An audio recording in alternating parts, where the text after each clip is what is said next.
My daughter drugged me and shaved my head right before her wedding simply because she didn't want my old, worn-out face overshadowing her father-in-law on her big day. Did she think I would hide away in shame and humiliation? She was wrong. I didn't wear a wig and I didn't run away. I was preparing the most devastating exposure gift in front of all 500 guests. And when the truth was revealed, she would realize that she had just destroyed her own life with her own hands. I'm so grateful you're here with me today. Let me know in the comments, what brought you to this story? Did a friend share it, or did you discover it through search? I genuinely want to connect with each of you. Please note this account features creative storytelling elements crafted for educational and entertainment value. Resemblances to specific individuals or locations are coincidental, yet the core message offers practical wisdom you can apply. Something felt wrong the moment I opened my eyes. The morning light filtered through the curtains of my bedroom, the same Victorian room where I had slept for 20 years, but my head felt impossibly light, as if a weight I had carried my entire adult life had been lifted while I slept. I pressed my palm against my scalp, expecting the familiar thickness of silver hair that I had always taken pride in. Instead, my fingers met stubble, rough, uneven patches of skin. My heart began to race. I sat up too quickly and the room tilted.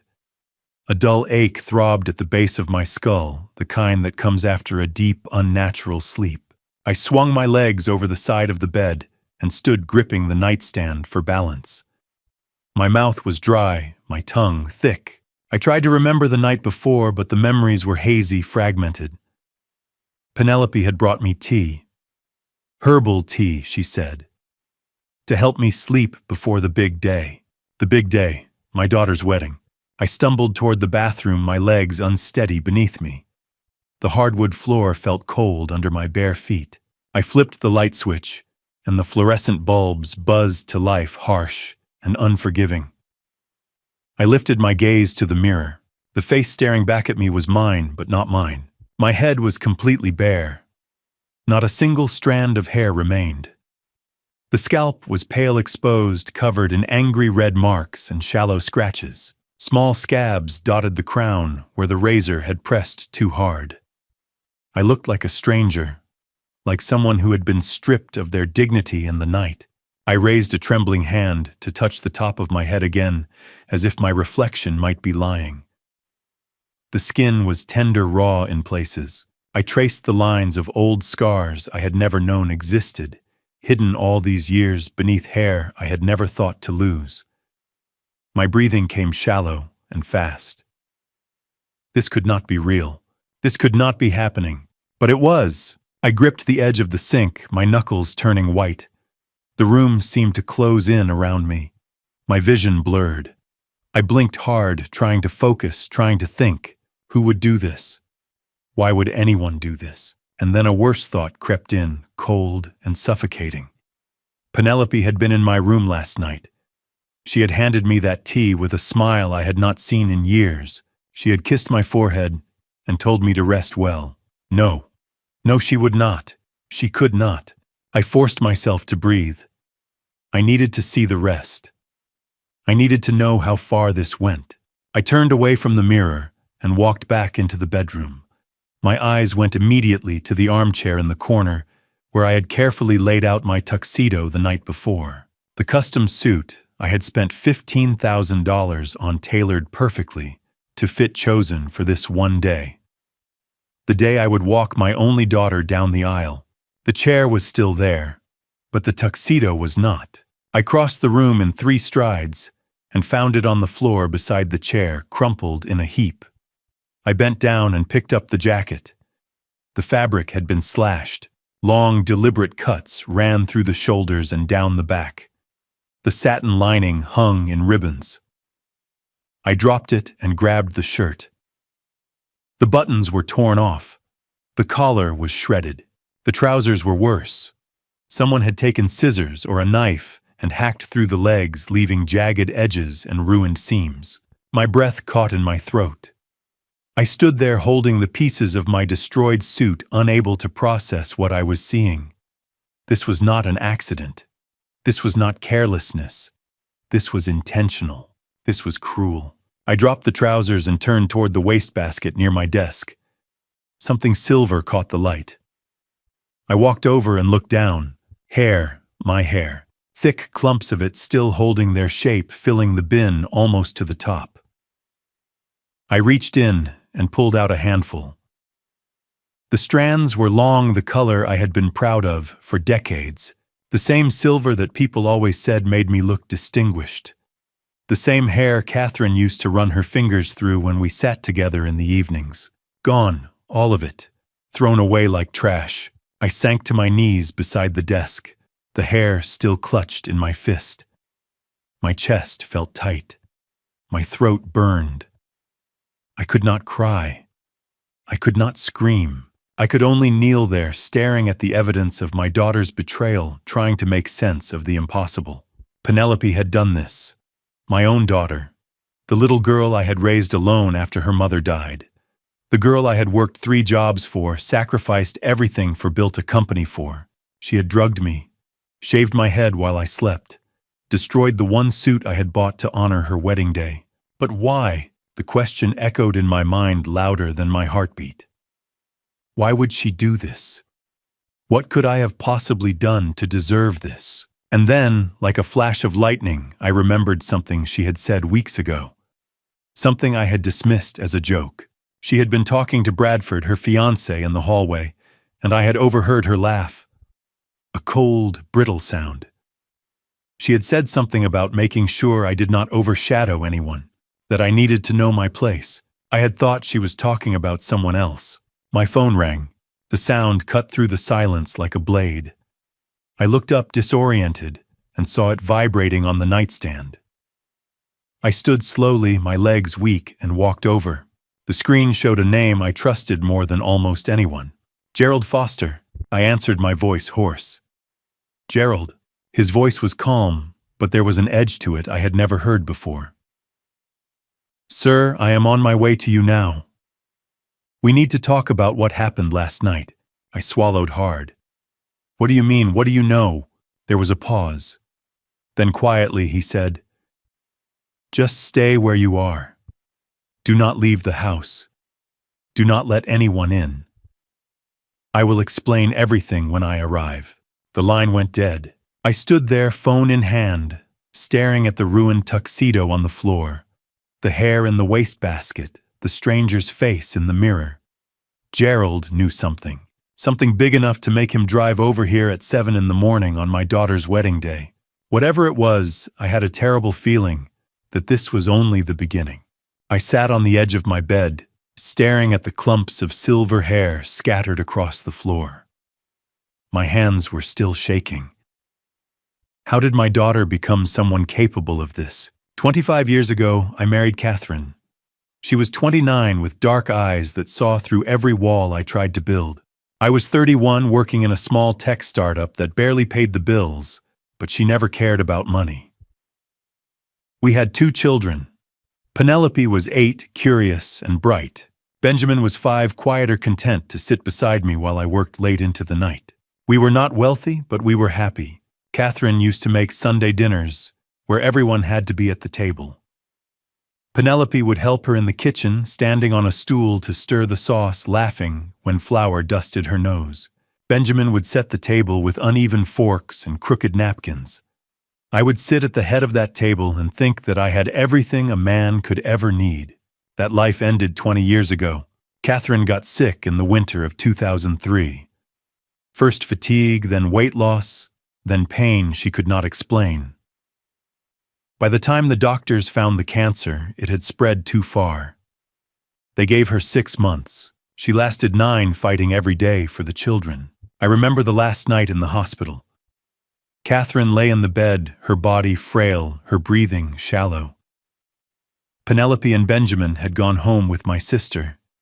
It was just us. She reached for my hand, her fingers cold and thin. Promise me you will take care of our babies. I nodded, unable to speak. She squeezed my hand. Make sure they know they are loved. Make sure they grow up strong. I bent down and kissed her forehead. I promise, Catherine. I swear to you, I will. She smiled, faint and tired. I know you will. You are a good man, Roland. Those were the last words she ever said to me. She passed away 3 hours later while I sat beside her holding her hand. The funeral was held on a cold, gray morning. Rain fell in heavy sheets. We stood together at the graveside, the three of us. Benjamin clung to my leg, silent and trembling. Penelope stood a few feet away, staring at the casket with dry eyes, her face blank. I tried to reach for her, but she pulled away. A week later, I found Penelope in her room, sitting on the floor, her mother's scarf clutched in her hands. I sat down beside her. Before I could speak, she turned to me, her face twisted with anger. This is your fault. I blinked, stunned. What? Her voice rose, shaking. If you made more money, Mom could have had better doctors.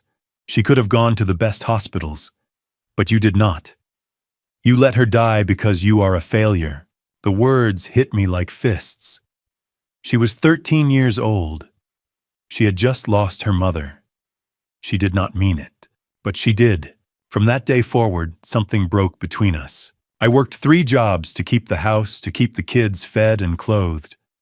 I started a small tech company out of our garage writing code late into the night.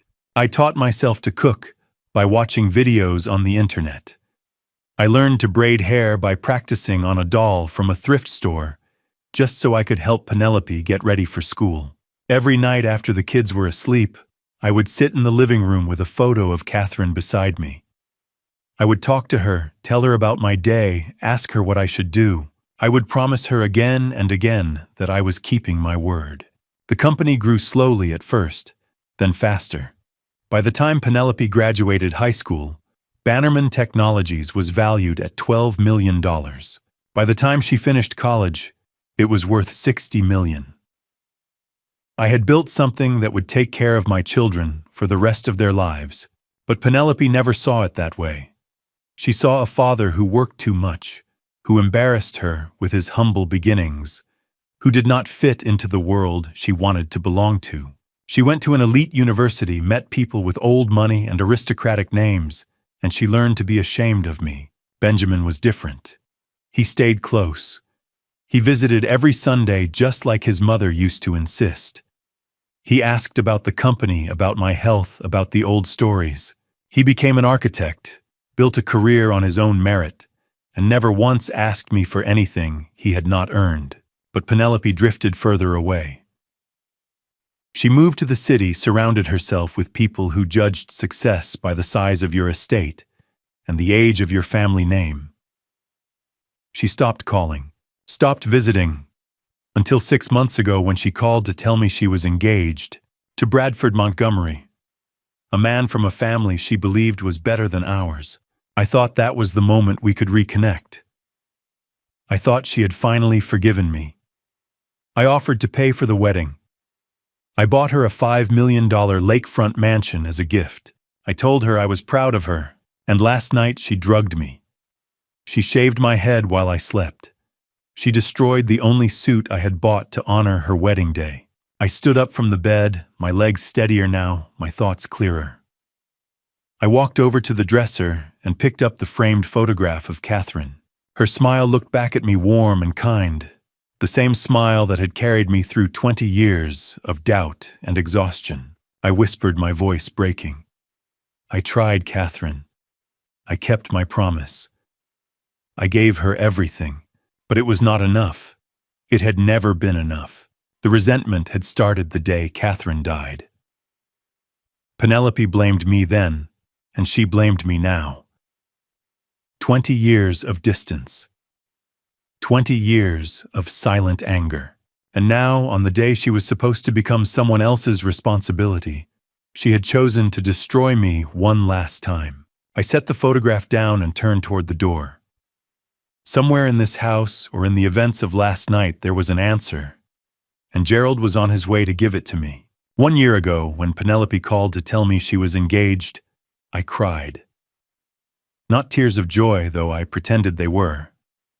They were tears of relief. For 15 years, I had watched my daughter drift further away, building a life that had no room for me. Every holiday she missed, every call she ignored, Every time she looked at me with pity and embarrassment, it carved another piece out of my heart.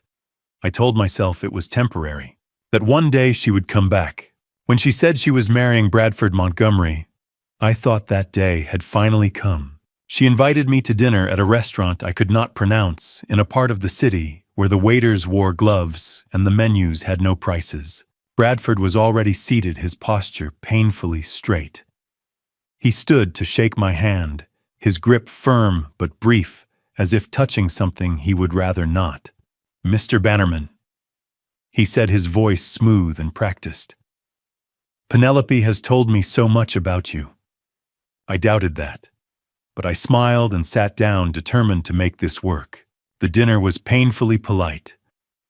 Bradford talked about his family's history, their investments, their estate in Connecticut that had been in the family for 4 generations. He asked about my company, but the way he said it made it sound small, quaint. Something a man does when he has no better options. Penelope said nothing. She just watched me, waiting to see if I would embarrass her. I did not. I smiled, I congratulated them, and I offered to pay for the wedding. Bradford waved the offer away as if it were an insult, but Penelope's eyes lit up. "Thank you, Daddy," she said, and for a moment I believed her. The months that followed were strange. Penelope started calling me every week. Not quick, obligatory calls, but long conversations where she asked about my day, the company, my health. She came to my office with lunch, sat across from my desk, and smiled at me the way she used to when she was a little girl. One afternoon, about 8 months before the wedding, she showed up unannounced, holding sandwiches from a deli I had mentioned once. She sat down, folding her hands in her lap. "Dad," she said quietly, "I need to tell you something." I looked up, concerned. "What is it?" She took a breath, and her eyes filled with tears. "I am sorry. For everything. For blaming you when Mom died. For pulling away. For making you feel like you were not enough." Her voice cracked. "You were always enough. I was just too angry to see it." I walked around the desk and pulled her into my arms. She cried against my shoulder, and I held her the way I used to when she was small and afraid of thunderstorms. "I forgive you," I whispered. "I have always forgiven you." When she pulled back, she smiled at me. "I want you at my wedding, Dad. Not just there, but part of it. I want you to walk me down the aisle. I want you to give a speech. I want everyone to see how proud I am to be your daughter." I believed her. God help me, I believed every word. Benjamin was not so easily convinced. A few weeks later, he came by and found me looking at tuxedo catalogs. He sat down beside me, his expression wary. "Dad, what is going on with Penelope? She has barely spoken to you in 10 years, and now she is calling you every day, bringing you lunch, crying on your shoulder." He shook his head. "It does not feel right." I closed the catalog. "People change, Ben. Maybe she has finally healed." He leaned forward. "Or maybe she wants something." I wanted to argue, but a part of me wondered if he was right. Still, I could not bring myself to believe my daughter was capable of that level of manipulation. "I have to believe she means it," I said finally. Benjamin sighed. "Just be careful, Dad, please." I promised I would be, but I was not. 8 months before the wedding, I met Susan Miller at a charity event. She was 54, a retired teacher with kind eyes and a laugh that reminded me of Catherine. We started talking, and by the end of the night, I had her number. By the end of the month, we were seeing each other regularly. Susan was everything I had forgotten I needed. She did not care about my money or my company. She cared about books and gardening and whether I had eaten lunch. She made me feel like a person again. I told Penelope about her 6 months before the wedding. I thought she would be happy for me. Instead, her face went cold. "You are not bringing her to the wedding." I blinked. "What?" "Susan," Penelope said sharply. "She is not coming. This is a high society event, Dad. She would not fit in. She would embarrass us." The words stung. She is important to me, Penelope, and this wedding is important to me. She crossed her arms. If you care about me at all, you will leave her at home. I should have refused, but I did not. I told Susan there was a mistake with the guest list. She smiled and said she understood, but I saw the hurt in her eyes. I ordered a custom tuxedo, $15,000, tailored perfectly. I had the deed to a $5.2 million lakefront estate drawn up the same house Catherine and I used to walk past when we were young and broke. I planned to give it to Penelope at the reception, so she would know how much I loved her. Benjamin came by the night I finalized the paperwork. He looked at the deed on my desk and shook his head. Dad, this is too much. Are you sure about this? I smiled. She came back to me, Ben. After all these years, she finally came back. He did not look convinced, but he hugged me and told me he loved me. I did not know that while I was planning the most generous gift of my life, Penelope was planning the cruelest betrayal. I did not know that the daughter I had sacrificed everything for had been setting a trap all along. All I knew was that I wanted to make her happy, and I would have given her anything to do it. 3 months before the wedding, my son Benjamin walked into my office holding a stack of papers. His face was pale, his jaw tight. He closed the door and set the papers on my desk without a word. I looked up from my computer, concerned. Ben, what is wrong? He pointed at the documents. Dad, these are not estate planning papers. These are corporate transfer agreements. I frowned and reached for the stack. The top page had my signature at the bottom, dated 2 months earlier. I scanned the text, catching phrases I did not fully understand. Transfer of voting rights. Irrevocable power of attorney. Effective immediately upon execution. Penelope told me this was for tax purposes, I said slowly. She said it would protect the company if something happened to me. Benjamin sat down, leaning forward. Dad, look at page 4, section 7. I flipped through the pages until I found it. The language was dense, full of legal terms I had not bothered to read carefully when Penelope handed them to me over dinner 6 weeks ago. But now I forced myself to focus. Transfer of 40% voting shares to Penelope Bannerman. Grant of full power of attorney in the event of incapacitation, mental or physical. Effective the day after the wedding ceremony. My hands began to shake. What does this mean? Benjamin's voice was steady, but I could hear the anger beneath it. It means that if someone declares you mentally incompetent, Penelope gets control of nearly half the company. And with power of attorney, she can make decisions on your behalf. She can lock you out of your own business, Dad. I set the papers down and leaned back. My mind raced, trying to find an explanation that made sense. There has to be a reason. Maybe her lawyer suggested this for legal protection. Maybe Bradford's family requires certain structures for the marriage. Dad. Benjamin's voice was sharper now. This is a takeover. She is setting you up. I shook my head. No. Penelope would not do that. She came back to me. She apologized. She has been calling me every week, spending time with me. She loves me. Benjamin stood up, his frustration visible. Or she has been manipulating you. Did you read these documents before you signed them? I had not. Penelope had brought them to dinner at a restaurant, handed me a pen, and smiled while I scribbled my name across the bottom. She had kissed my cheek and told me how grateful she was. I had been so happy, so relieved to have her back, that I had not questioned a single word. I trusted her, I said quietly. Benjamin picked up the papers and held them in front of me. Then you need to cancel this. Call your attorney. Stop this before it is too late. But I could not.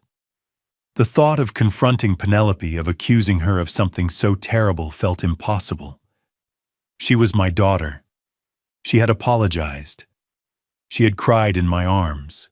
I will talk to her after the wedding, I said. I do not want to ruin her day. Benjamin stared at me for a long moment, his expression somewhere between disbelief and despair. Then he shook his head, set the papers back on my desk, and walked out without another word. I sat alone in my office, the documents in front of me, and tried to convince myself that Benjamin was wrong, that Penelope had a reasonable explanation, that I was not a fool. It was only later, after everything had fallen apart, that I learned what had really happened. Gerald had found the emails during his investigation, buried in Bradford's account, sent between him and his father and Penelope. I read them in the days after the wedding, sitting in Howard's office, my hands trembling, as the truth unfolded in cold, clinical text. The first email was from Caldwell Montgomery to his son, dated 8 months before the wedding. The subject line read, "Opportunity." Caldwell had written that the family was in serious financial trouble. Their investments had collapsed. Their estate was underwater. They owed $8.2 million to creditors, and foreclosure was imminent. But he had a plan. Bradford would marry into money, specifically my money, and with the right legal strategy, they could take control of Bannerman Technologies before I even realized what was happening. The second email was from Penelope to Bradford, sent 3 weeks later. I still remember the words. "He is so pathetic. He actually cried when I told him I forgave him. The old fool trusts me completely now. I can get him to sign anything." There were more. Dozens of them. Penelope and Bradford discussing how to manipulate me, how to isolate me from anyone who might warn me how to file for a competency hearing the week after the wedding. They would claim I was suffering from early dementia. They would use my age, my isolation, my relationship with Susan as evidence of poor judgment. And once the court declared me incompetent, Penelope would have full control. Another email from Penelope made my stomach turn. "Once the incompetency filing goes through, we will own everything. The company, the assets, the house, and the old man will be too confused to fight back." I read those emails in Howard's office, my vision blurring, my chest tight. I had given her everything. I had raised her alone. I had built a company for her future, and she had spent months planning to destroy me. But sitting in my office that day, 3 months before the wedding, I did not know any of that yet. I only knew that my son had warned me, and I had refused to listen. I looked at the photograph of Catherine on my desk, her smile frozen in time, and I made the worst decision of my life. I would not confront Penelope. I would not cancel the documents. I would not ruin her wedding day. I would wait until after the ceremony, sit her down, and ask her to explain. I told myself I was being kind. I told myself I was protecting her happiness. I was wrong. What I did not know was that my decision to wait, to stay silent, to trust my daughter one more time, would lead to the moment I woke up bald and destroyed on the morning of her wedding. Howard Bennett had been my best friend for 35 years. We met when we were both starting out, 2 young men trying to build something from nothing. He became a lawyer. I became an entrepreneur. Through every success and failure, every marriage and loss, we had been there for each other. If anyone could see through a con, it was Howard. And he had started investigating the moment Benjamin told him about the documents. 2 months before the wedding, my phone rang while I was sitting in my office staring at the corporate transfer papers. It was Howard. "The Roland," he said without preamble. "Ben called me. He told me what he found." I sighed. "Howard, I appreciate your concern, but Penelope has an explanation. I am sure of it." There was a pause. Then Howard said carefully, "Let me run a background check on the Montgomery family. Just financials, nothing intrusive. If everything is clean, I will drop it. But if something is wrong, you need to know." I wanted to refuse, but a small voice in the back of my mind told me to let him look. "Fine," I said quietly. "But keep it discreet." Howard hired a private investigator named Marcus Webb, a former federal agent who specialized in corporate fraud. It took Marcus less than a week to find what we should have seen from the beginning. The Montgomery family was bankrupt, not struggling, bankrupt. They owed $8.2 million to creditors across 3 states. Their estate, the one Bradford had bragged about during our first dinner, was in foreclosure. The Securities and Exchange Commission was investigating Caldwell Montgomery for running a Ponzi scheme through his investment firm. The family had been bleeding money for years, and they were desperate. Howard came to my house with a folder full of documents. He set it on my kitchen table and opened it without a word. I read through page after page of financial records, court filings, and liens. My hands shook as the reality settled in. "They are using Penelope to get to you," Howard said. "This is not about love. This is not about family. This is about money." I closed the folder and looked at him.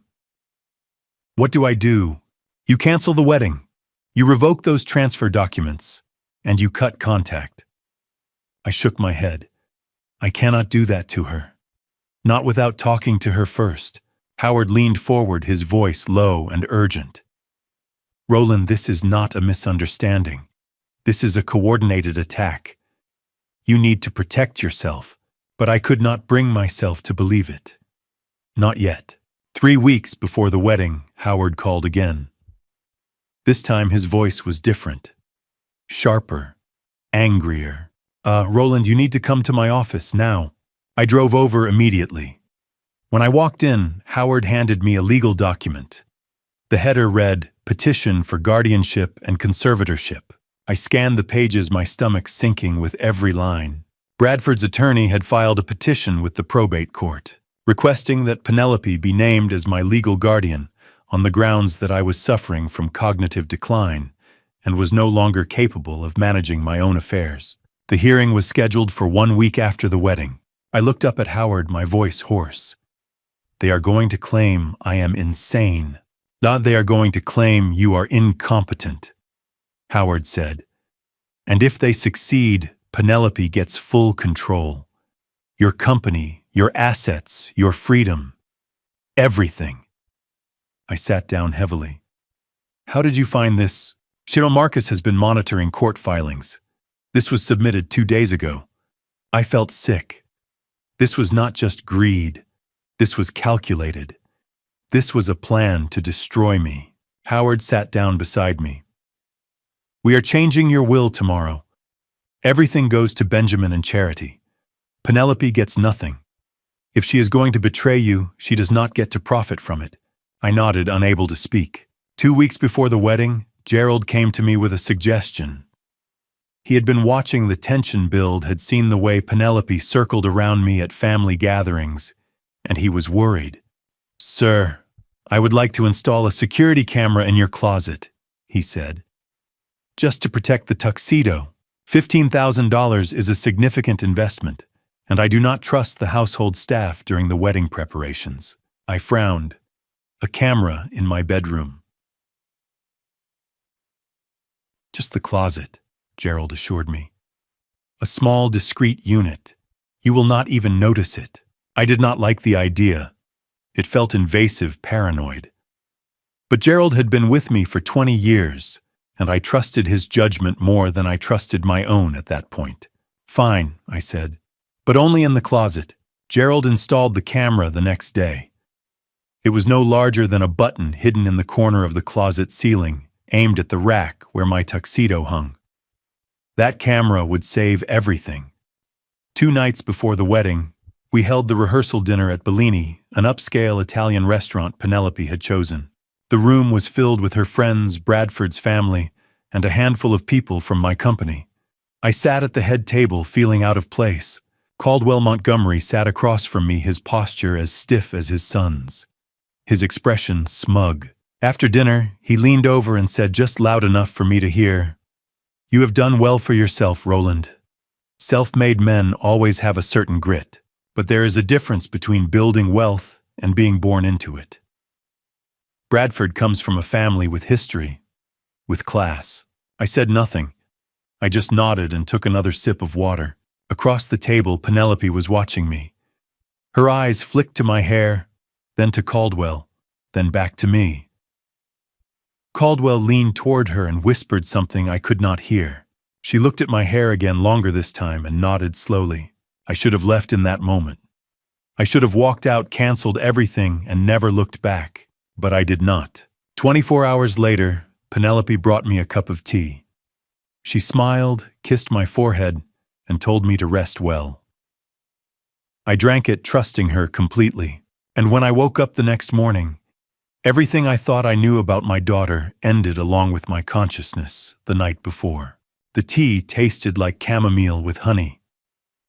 Penelope had made it herself, carrying it into my bedroom on a small tray, with a smile that reminded me of the little girl she used to be. It was 9 p.m. the night before her wedding. I was sitting up in bed, going over notes for the speech I planned to give at the reception. When she knocked and entered, I set the papers aside and smiled. "I thought you might want something to help you sleep," she said, setting the tray on my nightstand. "Big day tomorrow." I picked up the cup, warm in my hands. "Thank you, sweetheart. That is very thoughtful." She sat on the edge of the bed, folding her hands in her lap. "I wanted to tell you how much it means to me that you are walking me down the aisle. I know I have not always been the daughter you deserved, but tomorrow I want everyone to see how proud I am to be your daughter." Her words hit me square in the chest. I reached over and squeezed her hand. "You have always been everything I could have hoped for, Penelope. Your mother would be so proud of you." She smiled, and for a moment I saw tears in her eyes. "This was Mom's recipe, you know. Chamomile and honey. She used to make it for me when I could not sleep." I took a sip, the warmth spreading through me.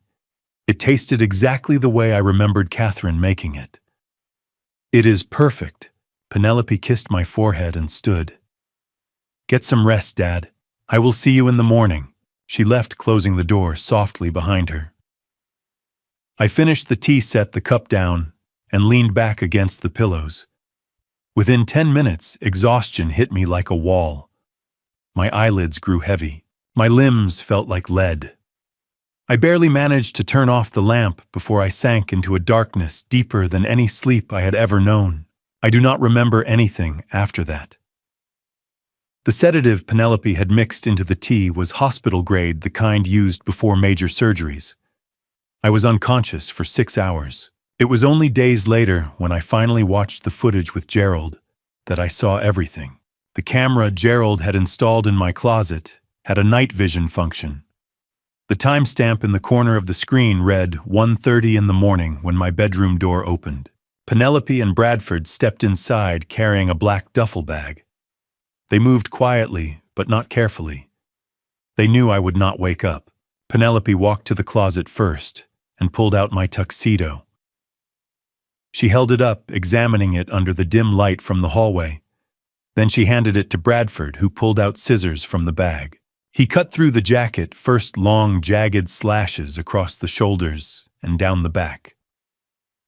Penelope laughed a low, cold sound that made my stomach turn when I watched it later. Bradford moved on to the shirt, tearing off the buttons, shredding the collar. The trousers were next hacked into uneven pieces and tossed onto the floor. When they were done, Penelope pulled out her phone and placed a call on speaker, setting it on the dresser. Caldwell Montgomery's voice filled the room. "Is everything ready? We just finished the suit," Bradford said. "Now for the main event." Caldwell's tone was calm, almost businesslike. "Make it look amateurish. Uneven patches, scratches. We need visible evidence of distress.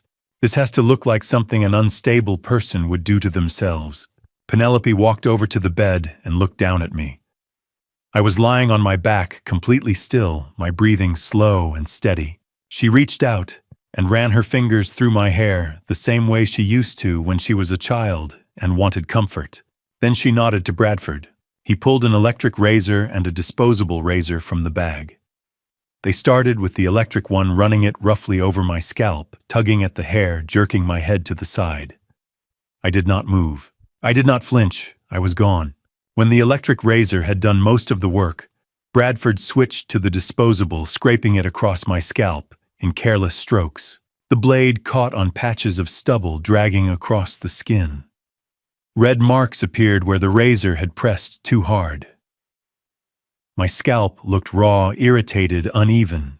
Bradford stepped back and took photos with his phone from different angles, close-ups of the scratches, wide shots of me lying in bed with my head shaved and my destroyed tuxedo on the floor beside me.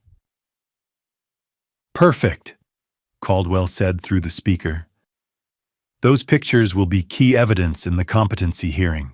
Erratic behavior, self-harm, combined with the financial documents and the testimony we have lined up, the judge will have no choice."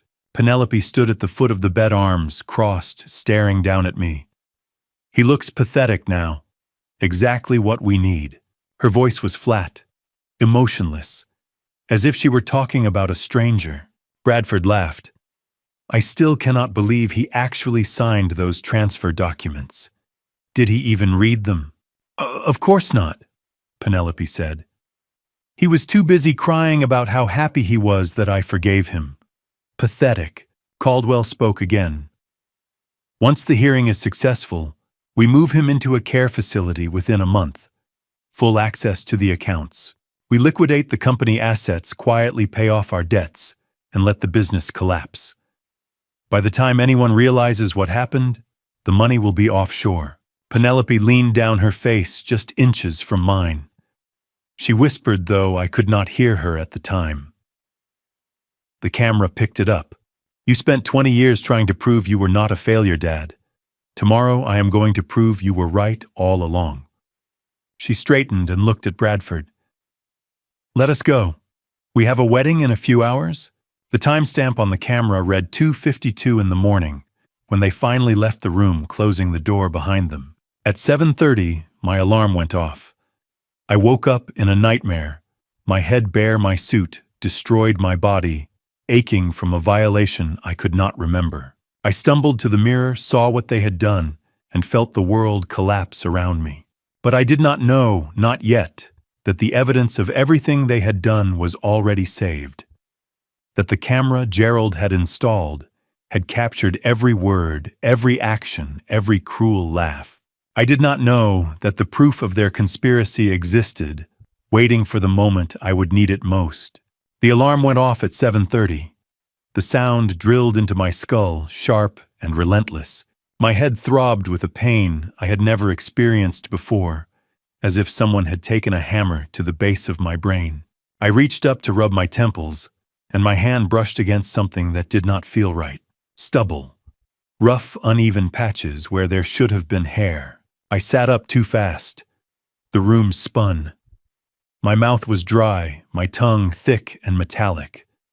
I swung my legs over the side of the bed and stood gripping the nightstand until the dizziness passed.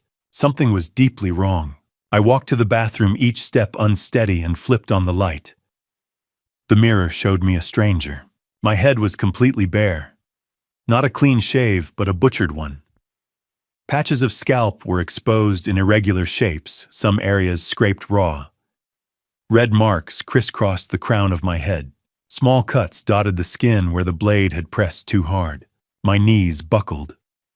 I grabbed the edge of the sink to keep from collapsing. A memory flashed through my mind. Catherine sitting in bed, running her fingers through my hair, smiling at me. "So I love your silver hair," she had said.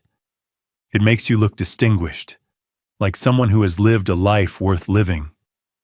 Now it was gone, all of it, torn away while I slept. "Ancharin," I whispered, my voice breaking. What did I do wrong? I forced myself to stand and walked back into the bedroom. I went to the closet, hoping against reason that my tuxedo would still be there untouched. It was not.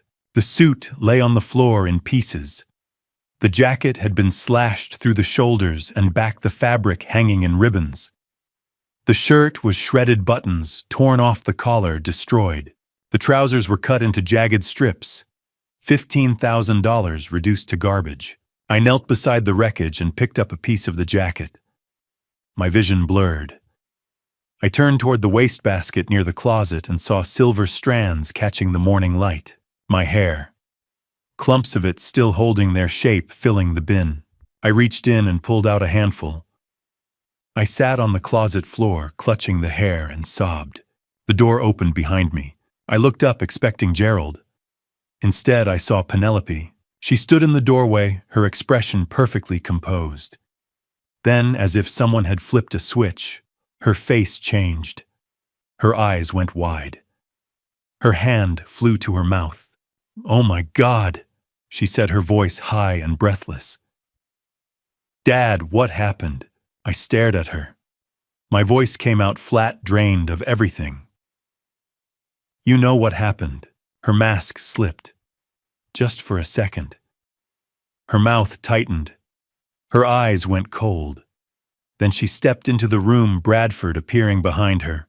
I stood slowly still, holding the clump of hair. "You did this. You drugged me. You destroyed my suit. You shaved my head while I was unconscious." Bradford crossed his arms and leaned against the doorframe. Penelope tilted her head, studying me the way someone might study an insect. And then she said it. "That old weathered face of yours is not allowed to overshadow my father-in-law. You need to look pathetic enough that people will pity you and maybe give you a seat at their table." "This is my day, Dad, not yours." Her words hit me like a fist to the chest. I took a step back, staring at her, trying to find some trace of the daughter I had raised. There was nothing. Just cold calculation. Bradford pulled a knit beanie and a pair of old work pants from a bag he was carrying. He tossed them onto the floor at my feet. "Put those on," he said. "You are still walking her down the aisle, and you are going to smile and pretend everything is fine." Something inside me snapped. "Get out!" I shouted, my voice raw. "Both of you get out of my house." Penelope did not flinch. She stepped closer, her voice low and venomous. "If you ruin my wedding, I will never forgive you. Do you understand me? You will lose me forever." I laughed, bitter and broken. "I already have." She turned on her heel and walked out. Bradford followed, slamming the door behind them. I stood alone in the wreckage of my bedroom. My head bare, my suit destroyed, my daughter's cruelty ringing in my ears. At 9 o'clock, Gerald arrived. He knocked softly and let himself in when I did not answer. He found me sitting on the edge of the bed, staring at the wall. "Sir," he said quietly, "I am so sorry." I did not look at him. "She did it, Gerald. My own daughter." "I know." He walked over and held out a tablet. "You need to see this." I took the tablet. The screen showed black and white footage from the camera in my closet. I pressed play. The timestamp read 1:30 in the morning. Penelope and Bradford entered the frame carrying a bag. I watched as they destroyed my suit, as they called Caldwell on speakerphone, as they shaved my head while I lay motionless in bed. I stopped the video. My hands were shaking so hard I nearly dropped the tablet. Gerald knelt in front of me. "Sir, there is more." Howard called. "They found the incompetency petition. The hearing is scheduled for next week.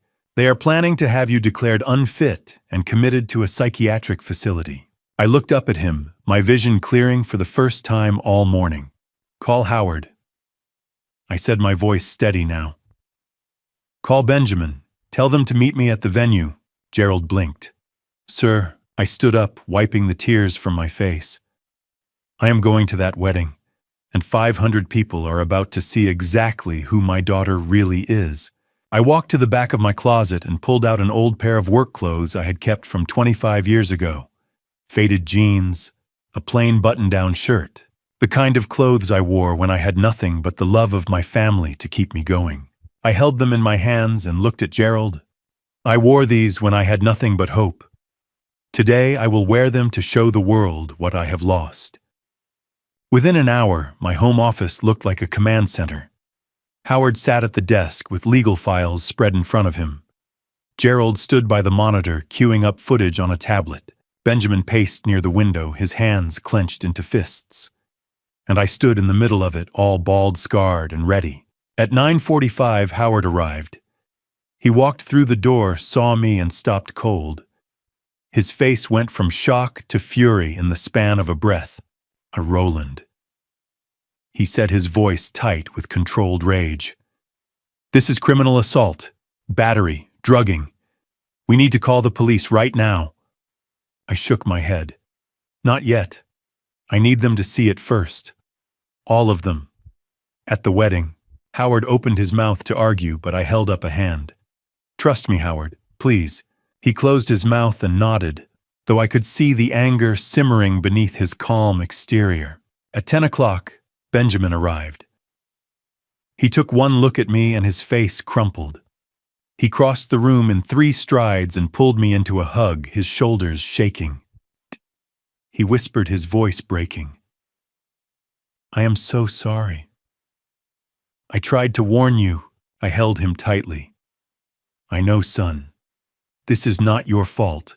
He pulled back, wiping his eyes. What are we going to do? We are going to show everyone exactly who she is. At 10:15, Gerald set up the tablet on the desk and connected it to the larger monitor. Howard and Benjamin sat down, and I stood behind them. Gerald pressed play. The video started at 1:30 in the morning. We watched in silence as Penelope and Bradford destroyed my tuxedo, as they called Caldwell, as they shaved my head while I lay unconscious. When Penelope's voice came through the speakers, cold and mocking, Benjamin flinched. He actually believed I forgave him. Pathetic. Benjamin stood abruptly, his chair scraping against the floor. How can she be our sister? I put a hand on his shoulder. She is not the person we thought she was. Maybe she never was. At 10:30, Marcus Webb arrived with a thick folder of financial records. He spread them across the desk, pointing to highlighted sections. The Montgomery family is drowning, he said. 8.2 million in debt. The Securities and Exchange Commission is investigating Caldwell for running a Ponzi scheme. Their estate is in foreclosure. They are desperate. Howard leaned forward, scanning the documents. Then he looked up at me, his expression grim. Roland, the incompetency petition was filed yesterday. An emergency motion. The hearing is scheduled for next Wednesday. My stomach dropped. What does that mean? It means, Howard said slowly, that if the court grants the petition, Penelope becomes your legal guardian. She can make decisions on your behalf. She can commit you to a facility. She can control your assets. Marcus pulled out another document. There is a private care facility in the suburbs. High security. Caldwell Montgomery called them 3 weeks ago asking about availability and costs. I stared at the paper. They were going to make me disappear. Yes, Howard said. We sat in silence for a moment. Then I stood up. Here is what we are going to do, I said. I am going to that wedding. I am going to walk Penelope down the aisle. And when they call me up to give my speech, I am going to tell 500 people exactly what she did. And we are going to play that video on the biggest screen they have. Gerald nodded. The venue has LED displays for the reception. The audiovisual technician owes me a favor. I can connect the tablet to their system.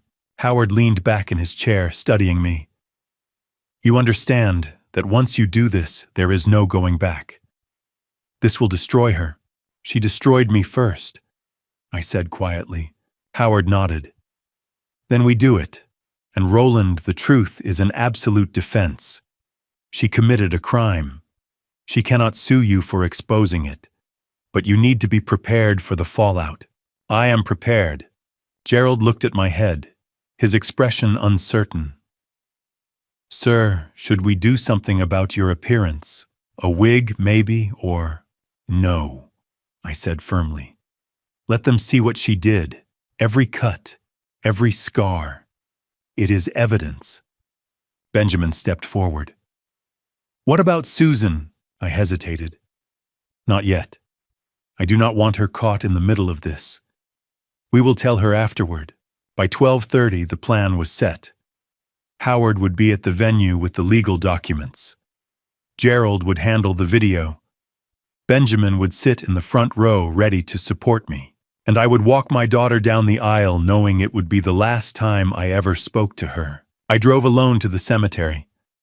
The sky was gray, heavy with clouds that threatened rain. I parked near the entrance and walked through the rows of headstones until I reached Catherine's grave. I knelt in the grass in front of the marble stone. I ran my fingers over her name carved deep into the stone. Catherine, I said, my voice barely above a whisper. I need to talk to you. The wind picked up, rustling the leaves overhead. Our daughter, she is not the child we raised. She drugged me. She shaved my head while I slept. She planned to have me locked away. My voice cracked. I took a breath and continued. I'm about to destroy her wedding. I'm going to humiliate her in front of 500 people. Am I wrong, Catherine? Am I making a mistake? Silence. Just the wind and the distant sound of traffic. I closed my eyes. No, you would not forgive this.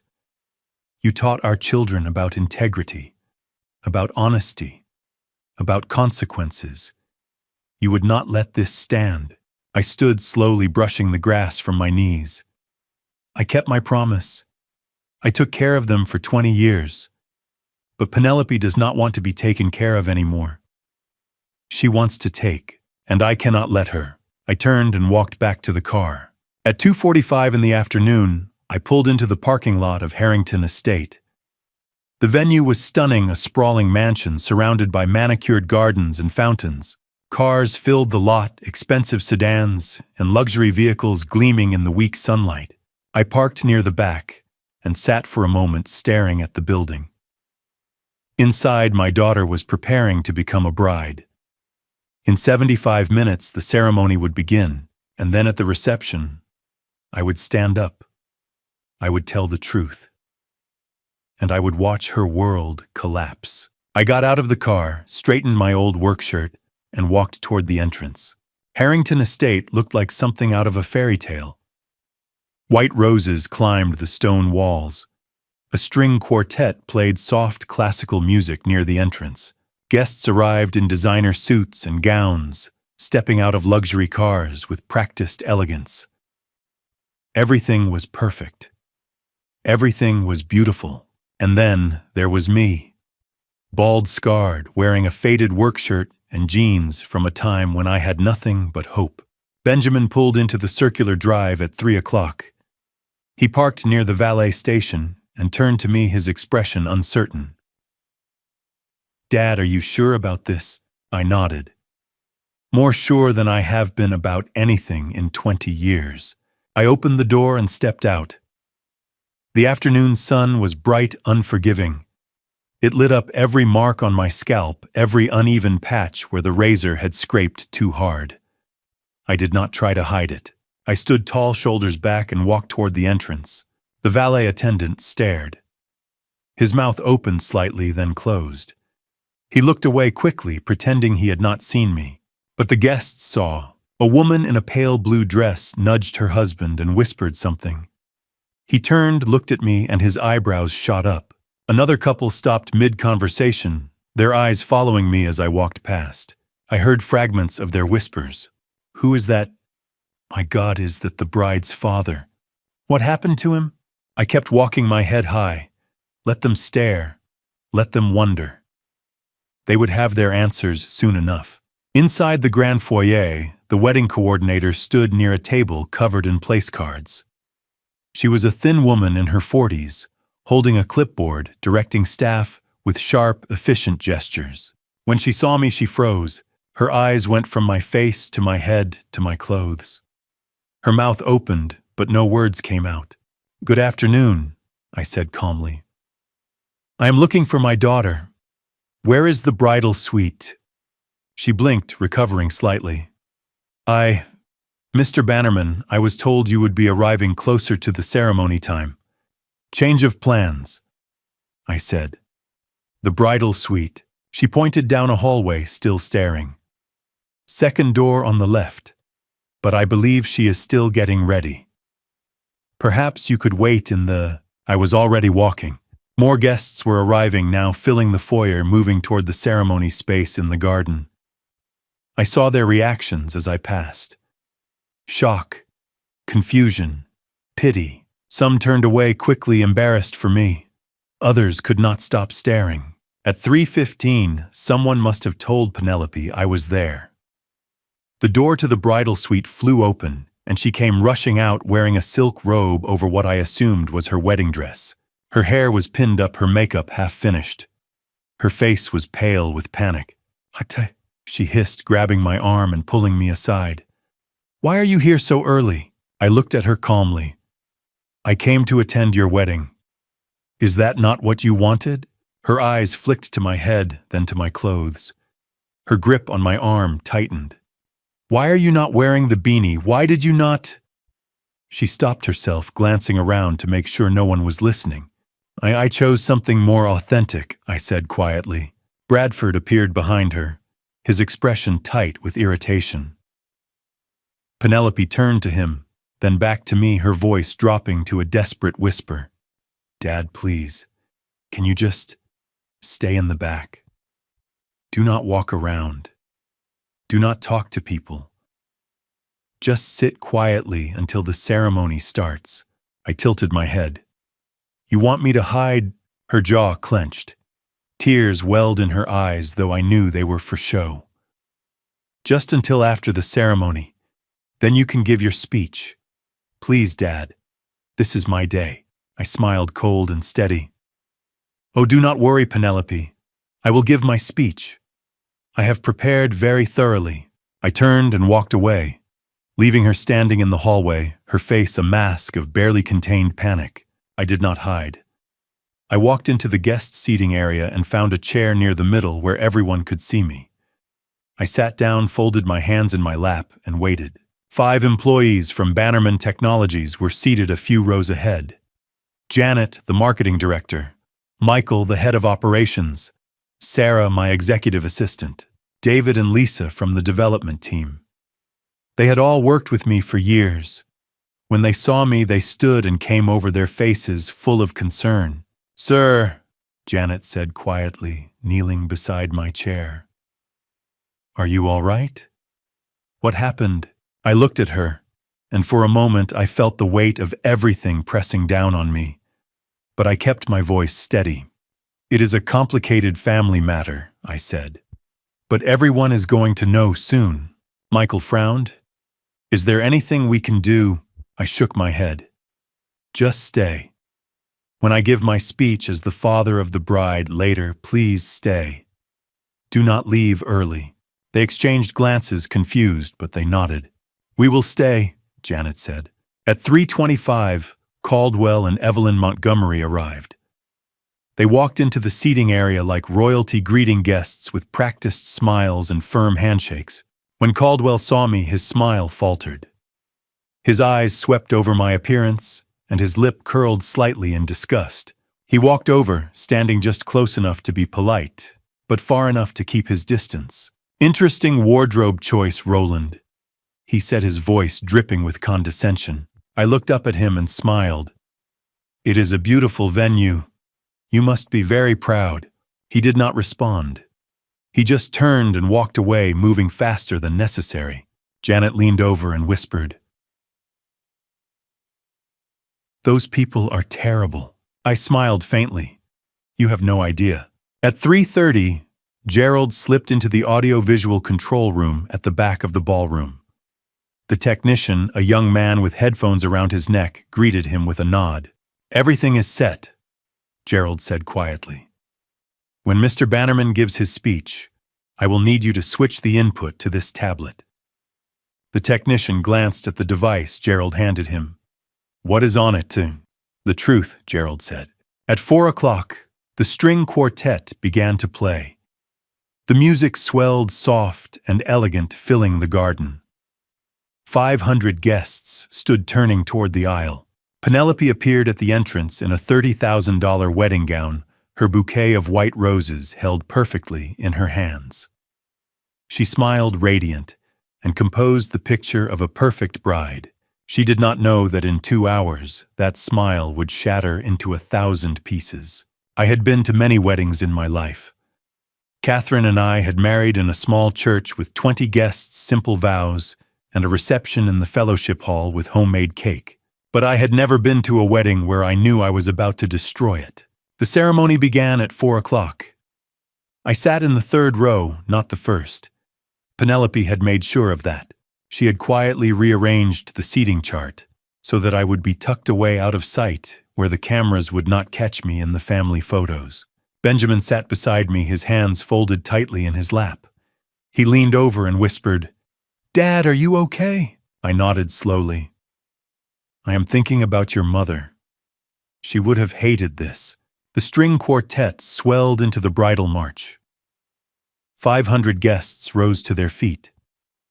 Penelope appeared at the entrance, framed by white roses and afternoon sunlight. Her wedding gown was breathtaking, all silk and lace, with a train that swept the ground behind her. Gasps rippled through the crowd. "She is beautiful," someone whispered. She was, and she walked alone. I had always assumed she would ask me to walk her down the aisle. When she was 8 years old, she had climbed into my lap and asked, "Daddy, when I get married, will you walk me down the aisle?" I had kissed her forehead and promised I would, but she had never asked. And now I understood why. She had already erased me in her mind long before today. The officiant stood at the front, his voice calm and practiced. "Dearly beloved, we are gathered here today." I stopped listening. I watched Penelope instead. Her face was radiant, glowing with happiness. There was no guilt in her eyes, no hesitation, no acknowledgement of what she had done to me just hours before. She smiled at Bradford, and he smiled back, and I realized she truly believed she had done nothing wrong. The vows began. Penelope's voice rang out clear and confident. "I, Penelope, take you, Bradford, to be my lawfully wedded husband." My jaw clenched. I thought of the video, of her voice in the dark mocking me while I lay unconscious, of her plan to have me declared incompetent to take everything I had built. The officiant pronounced them husband and wife. Bradford kissed her. The crowd erupted into applause, 500 people clapping and cheering. I sat perfectly still, my hands resting on my knees. I did not clap. At 5 o'clock, the guests moved to the cocktail hour on the terrace. I stood off to the side near a column watching. People mingled, sipping champagne, their voices rising in a hum of polite conversation. I heard fragments as they passed. "Did you see the father of the bride? What happened to him? I heard he has cancer, poor man." "No, I think it was an accident. A car crash, maybe?" I said nothing. I let the rumors grow. Let them wonder. The truth would come soon enough.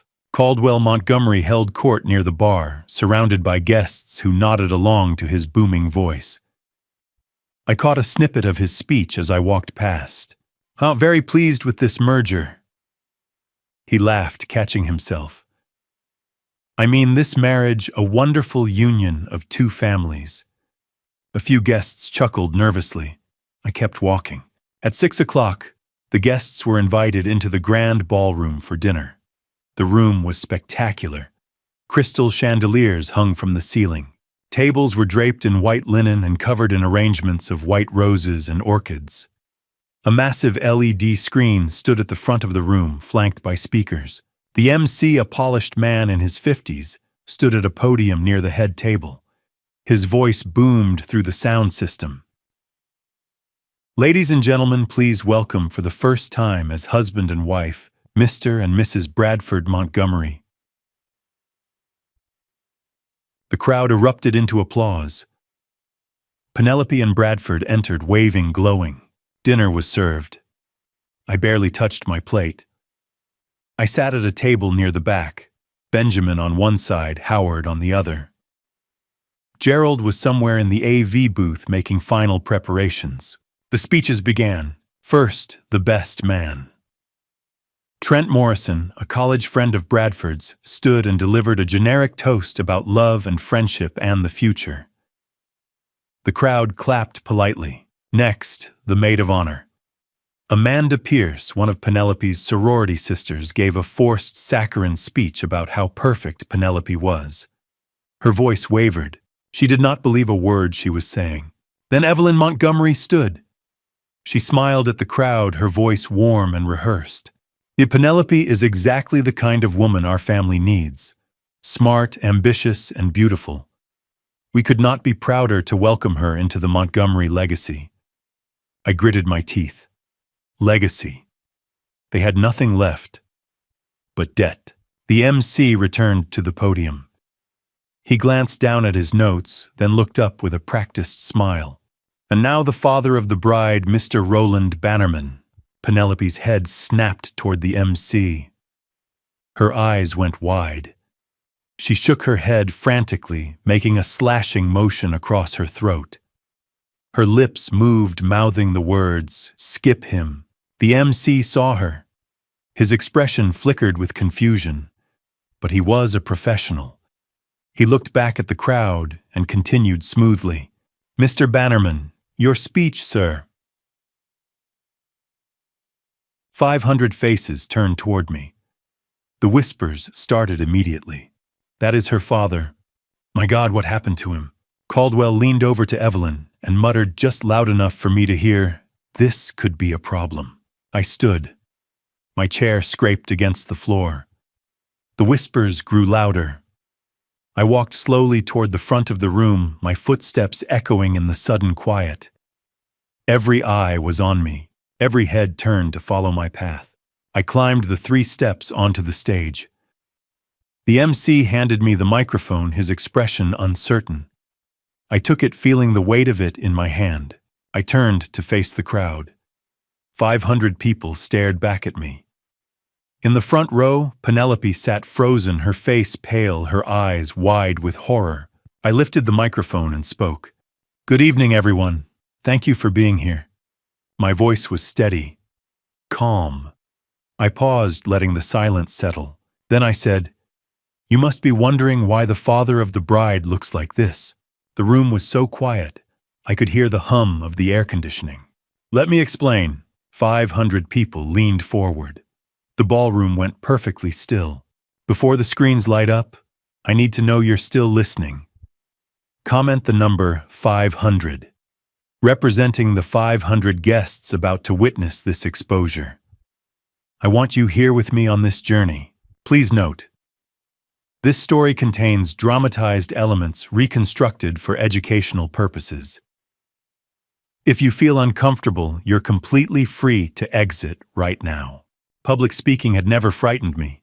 I had pitched to investors, delivered keynote addresses, at conferences, stood in front of boardrooms full of skeptics, and convinced them to believe in my vision.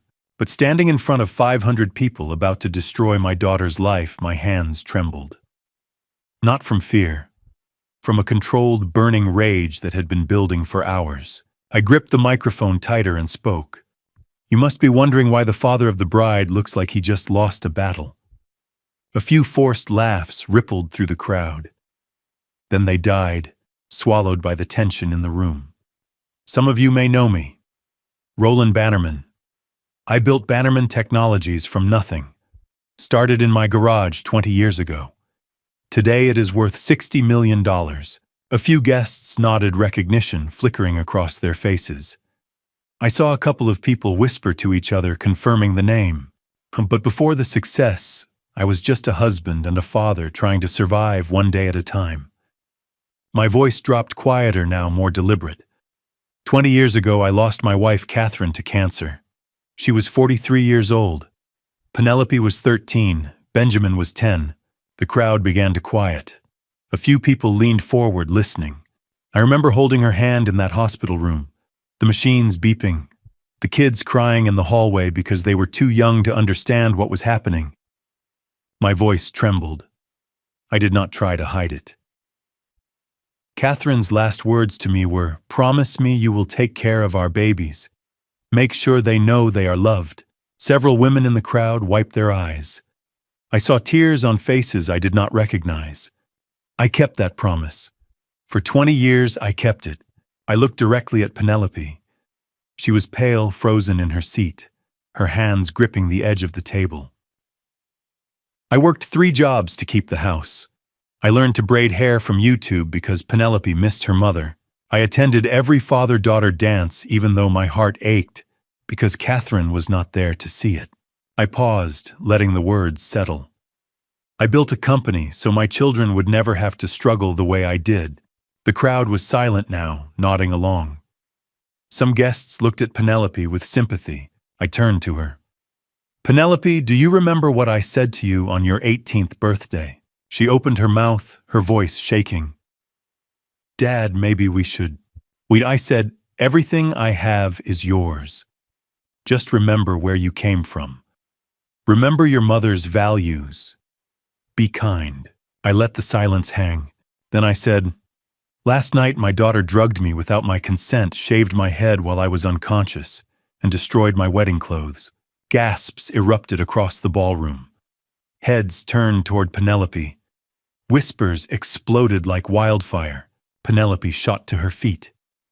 "Dad, stop. You are confused." I ignored her. My voice stayed calm, steady. "I woke up this morning and found my head had been shaved. Brutally. With cut scars and marks all over my scalp. I touched the top of my head, tilting it toward the cameras that were still rolling. Let them see. Let everyone see. My $15,000 custom tuxedo was slashed into pieces. I pulled out my phone and held up a photo of the destroyed suit. The crowd gasped again. At first, I could not understand what had happened. I drank tea before bed. Tea my daughter brought to me. She told me it was chamomile, my wife's recipe. I looked at Penelope. Her face was white.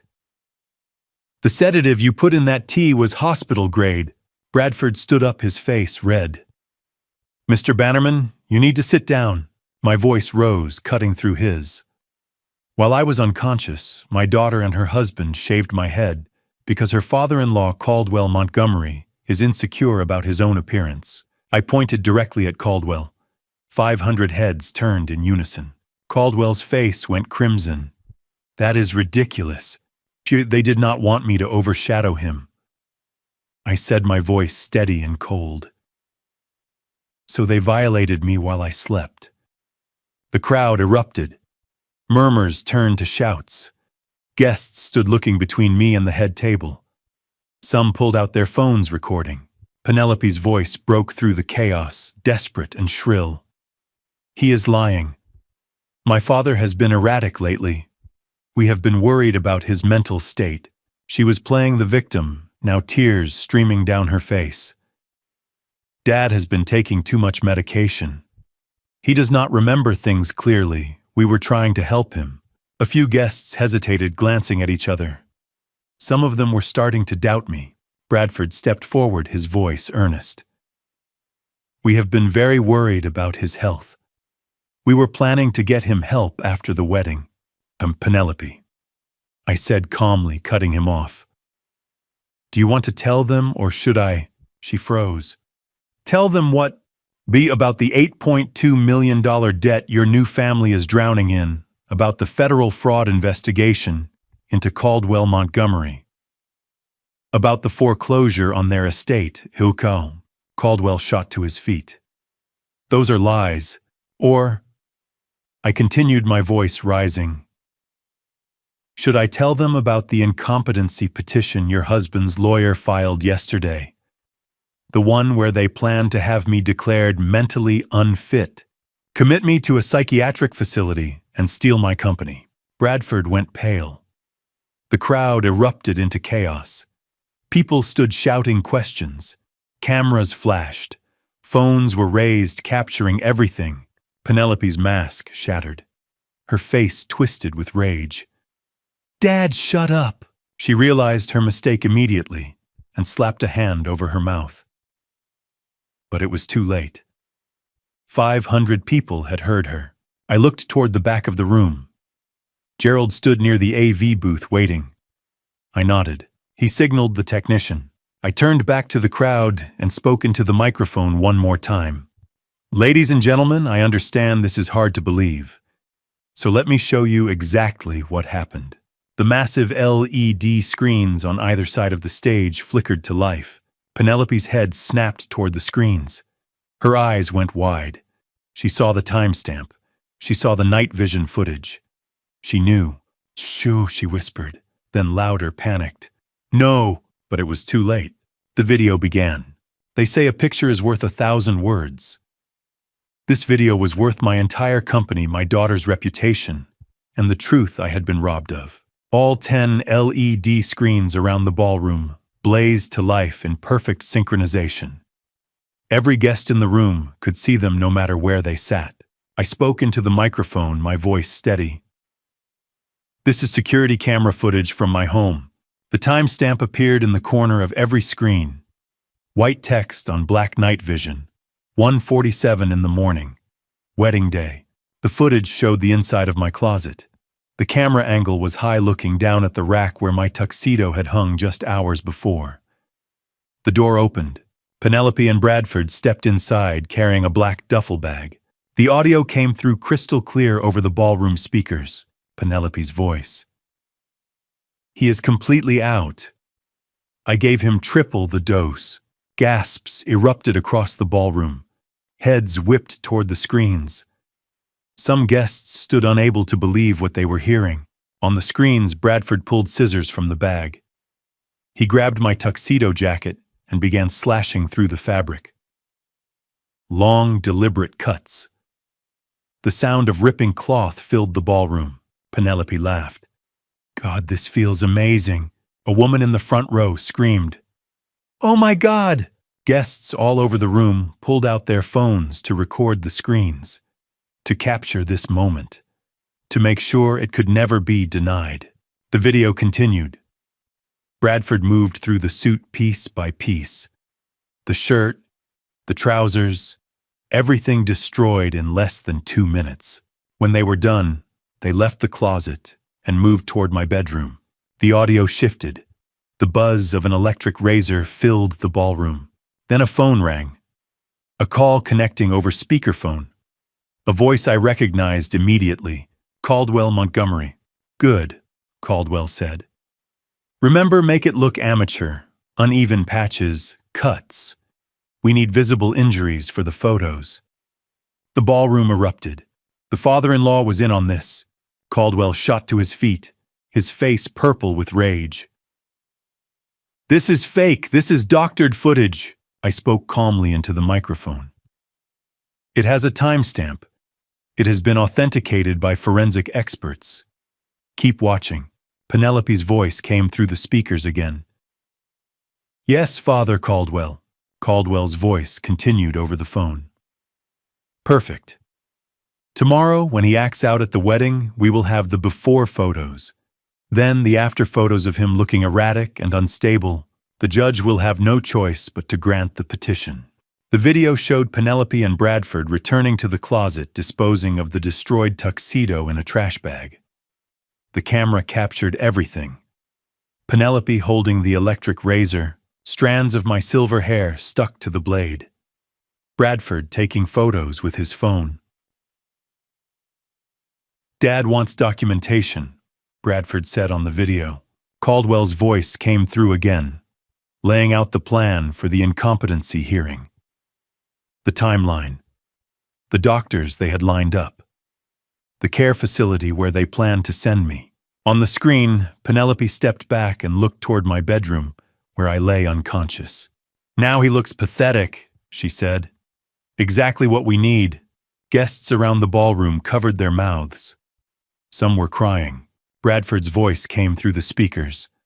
What about the girlfriend, Susan? Caldwell replied. Already excluded from the guest list. Bannerman is isolated. No one will believe him when he claims we did this. Penelope laughed on the screen. A cold, satisfied sound. Her voice continued. Dad actually believed I forgave him. 20 years of trying to buy my love. Pathetic. Benjamin stood up from his seat, his voice breaking. Penny, how could you? Penelope turned toward him, tears streaming down her face. No, Benjamin, he edited the footage. But the audio kept playing, Caldwell's voice. Once the hearing is successful, we commit him to the care facility within a month. Full access to the accounts. We liquidate the company assets, quietly pay off our debts, and let the business collapse. Bradford's voice. What about the brother? Benjamin gets nothing. Caldwell said. Once we control the company, he has no legal standing. By the time he realizes what happened, the money will be offshore. The crowd roared with outrage. The final piece of audio played. Penelope's voice, quiet now, almost reflective. You know what he said after Mom died? He said we did everything we could. But it was not enough. He spent 20 years trying to prove he was not a failure. Tomorrow I am going to prove he was right all along. I stood by the microphone, tears streaming down my face, but I did not move. I let the words hang in the air. Benjamin was sobbing now, his face in his hands. Penny, Mom loved you so much. How could you do this? The final moment of the video played. Penelope standing over me while I lay unconscious in bed. She leaned down close to my face and whispered, I sleep well, Daddy. Tomorrow you lose everything. The screens went black. The timestamp read 2:52 in the morning. The ballroom descended into chaos. Penelope screamed, her voice shrill and desperate. It is fake. It is a deep fake. Bradford grabbed her arm and hissed, Shut up! Caldwell tried to push his way toward the exit, but guests stood up and blocked his path. People were shouting. Phones were raised everywhere, recording the fallout, posting clips to social media in real time. I stood at the microphone silent and let the chaos unfold around me for 30 seconds. Then I tapped the mic lightly. The sound cut through the noise. The crowd began to quiet. I spoke. Ladies and gentlemen, there is more. Penelope's head snapped toward me. Her face was streaked with tears and ruined makeup. Dad, please, please do not do this. I looked at her. My voice was cold, steady. Now you want to call me Dad? She opened her mouth, but no words came out. Howard Bennett stood from his seat near the back and walked toward the stage carrying a leather briefcase. The crowd parted to let him through. The video evidence had proven what they did, but I needed to prove why. I needed 500 people to understand that this was not a family dispute. This was organized financial crime. I took the microphone and gestured toward Howard. This is Howard Bennett, my attorney and my best friend for 35 years. Howard stepped up beside me, opening the leather briefcase and pulling out a stack of documents. His demeanor was calm, professional. He had done this 1,000 times in courtrooms. Now he was doing it in a ballroom. Good evening, Howard said into the microphone. I represent Mr. Bannerman. What you just witnessed on that video is criminal conspiracy. But you need to understand the full scope of it. He nodded to Gerald in the AV booth. The LED screens lit up again this time, displaying a financial spreadsheet. Montgomery Family Trust. Assets and liabilities. The numbers were damning. Total assets, $2.1 million. All of it mortgaged or under lien. Total liabilities, $8.2 million. Net worth negative $6.1 million. Gasps echoed through the ballroom. Caldwell shot to his feet, his face red. That is confidential. Howard did not flinch. Not when you conspire to defraud my client. Then it becomes relevant evidence. The next page appeared on the screen. An official letter with the seal of the Securities and Exchange Commission. Howard read aloud. The Montgomery Investment Group is under federal investigation for operating an illegal Ponzi scheme. Between the years of 2019 and 2023, Mr. Caldwell Montgomery is alleged to have defrauded investors of approximately $12 million. The crowd erupted. Shouts of disbelief. Evelyn turned to Caldwell, her voice shrill. You told me that was settled, Caldwell hissed. Shut up, Evelyn. Howard continued, his voice cutting through the noise.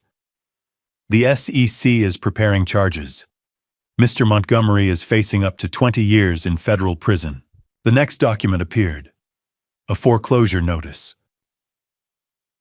The Montgomery estate is in foreclosure. The bank is scheduled to auction the property next month. Bradford stood up, his face pale. "This is private." Howard's voice rose. "It stopped being private when you conspired to steal $60 million. He gestured toward the side of the stage. Marcus Webb, the private investigator, stepped forward and took the second microphone. "I have been investigating the Montgomery family for 3 months at Mr. Bennett's request," Marcus said. His voice was steady, factual. "Let me walk you through what we found." The screen changed to a timeline. February 2024, Caldwell Montgomery instructs his son Bradford to identify wealthy targets. March 2024, Bradford meets Penelope Bannerman at a charity gala. March 2024, Caldwell conducts background check on Roland Bannerman. Net worth $60 million. April 2024, Bradford proposes to Penelope after 2 months of dating. Marcus spoke. This was not love. This was a business transaction. The screen shifted to email evidence. Messages pulled from Bradford's account.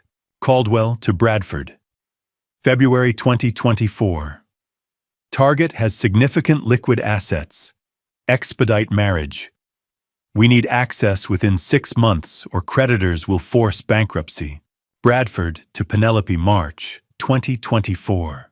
Dad says we need him to sign the transfer documents. Can you handle it? Penelope to Bradford. March 2024. Done. He signed everything. Trusts me completely. Idiot. The crowd reacted with horror. Several people were openly crying now. I stood to the side, tears streaming down my face, but I did not look away. Marcus continued. The incompetency petition was filed yesterday. 3 doctors signed affidavits claiming Mr. Bannerman was mentally unfit. He held up copies of the affidavits. I contacted all 3 doctors. All 3 admitted they were paid $10,000 each by Caldwell Montgomery to sign their names without ever examining Mr. Bannerman. He paused. That is medical fraud. Howard took the microphone back. Now here is the most disturbing part. He held up a document. The prenuptial agreement. He projected a specific clause onto the screens. Section 7.3, Inheritance Acceleration Clause. In the event that Penelope's father, Roland Bannerman, dies or is declared legally incompetent within 24 months of the marriage date, Penelope shall immediately inherit 60% of his estate. The ballroom went silent. People were processing what they had just heard. Howard let it sink in. Then he said, if Roland dies or is declared incompetent within 2 years, Penelope and Bradford immediately receive approximately $45 million. He paused. This clause is essentially an incentive for his early absence. The crowd erupted again. They were planning to... Oh my God! Howard held up a hand. I am not saying they planned to harm him, but they did plan incompetency proceedings. And this clause would benefit enormously from his permanent absence. He looked directly at Caldwell and Bradford. You 2 might want to hire criminal defense attorneys, Penelope screamed, her voice breaking. We were not going to hurt him. That is insane. Howard's voice stayed calm. Perhaps. But you did plan to commit him, declare him incompetent, and drain his assets. And with this clause, his absence would be very financially convenient. He began listing charges on his fingers. Assault and drugging, conspiracy to commit fraud, filing false medical documents, 3 doctors guilty of fraud, a financial scheme under SEC investigation, fraudulent marriage, an incompetency incentive clause. He turned to the crowd. The state prosecutor is going to have a field day. Marcus added, I recorded a conversation with Bradford's attorney last week. He admitted the incompetency petition was a creative legal maneuver to access assets. That lawyer is now facing disbarment and charges of his own. Caldwell stood desperate. This is all circumstantial, Howard smiled coldly. We have video of your family violating my client while you gave instructions over speakerphone. We have emails discussing targets. We have financial records proving bankruptcy. We have a contract that reads like an incentive to harm. There is nothing circumstantial here. He turned back to the crowd. All of you are witnesses. 500 phones were recording. Not this footage will be subpoenaed. This wedding video is now Exhibit A in multiple criminal trials. He pointed at Penelope Bradford and Caldwell. You are all going to prison. Penelope collapsed into her chair, sobbing. Bradford was arguing with his parents. Evelyn was in hysterics. Howard looked at me. I nodded. He handed the microphone back. I stood there for a moment looking out at the crowd, at the devastation, at the chaos, at my daughter broken and exposed. And then I heard movement behind me. Benjamin stood up from his seat and walked toward the stage. His face was streaked with tears, but his expression was resolute. I stepped aside and handed him the microphone. I had thought Howard's evidence would be the final blow. But my son Benjamin had something to say, and his words would cut deeper than any legal document ever could. Before my son Benjamin takes the stage, I need confirmation you're still here. Type family in the comments if you're invested in hearing how this ends. The next part will hit hard emotionally. Important note: certain details have been reconstructed to convey the message clearly if you'd rather not continue. This is your moment to step away. My son Benjamin had been silent through the entire speech. I saw him crying in his seat, his fists clenched so tightly his knuckles had gone white. When he stood and walked toward the microphone, I did not try to stop him.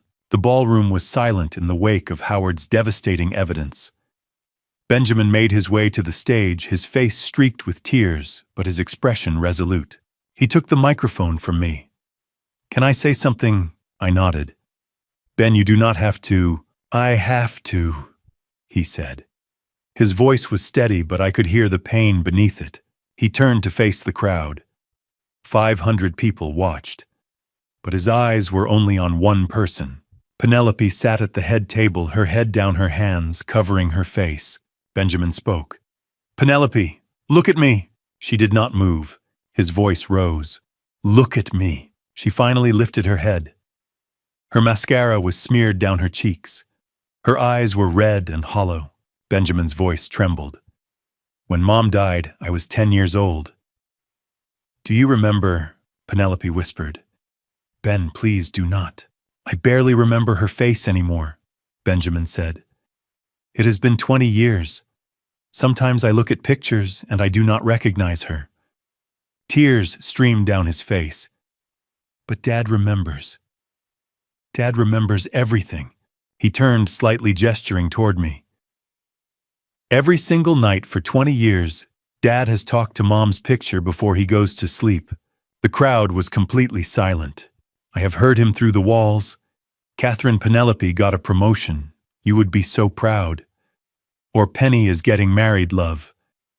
I wish you were here. I stood off to the side, tears running openly down my face.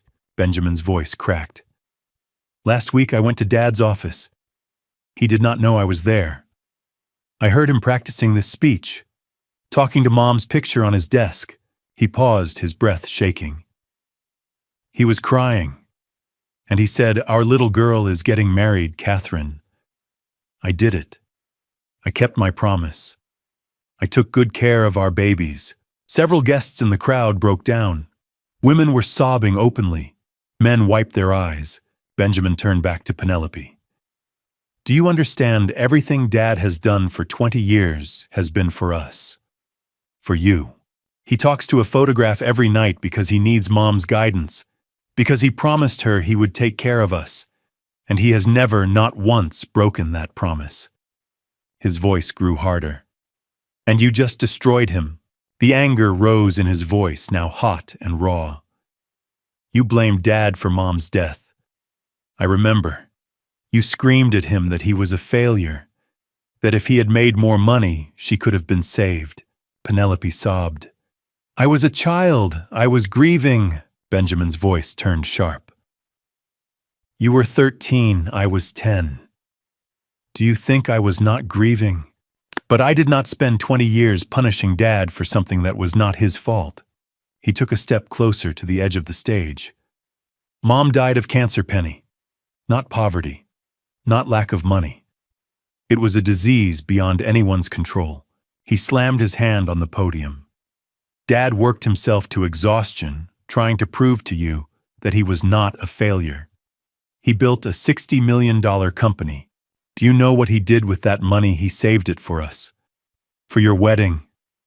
For our futures. He was going to give you a $5 million house. $5 million. Benjamin's voice broke with disbelief. Do you know what Dad kept for himself? The same car he has driven for 15 years. The same house we grew up in. The same simple life. Because everything he earned he wanted to give to you. He turned to the crowd. My father is the most selfless man I have ever known. He turned back to Penelope.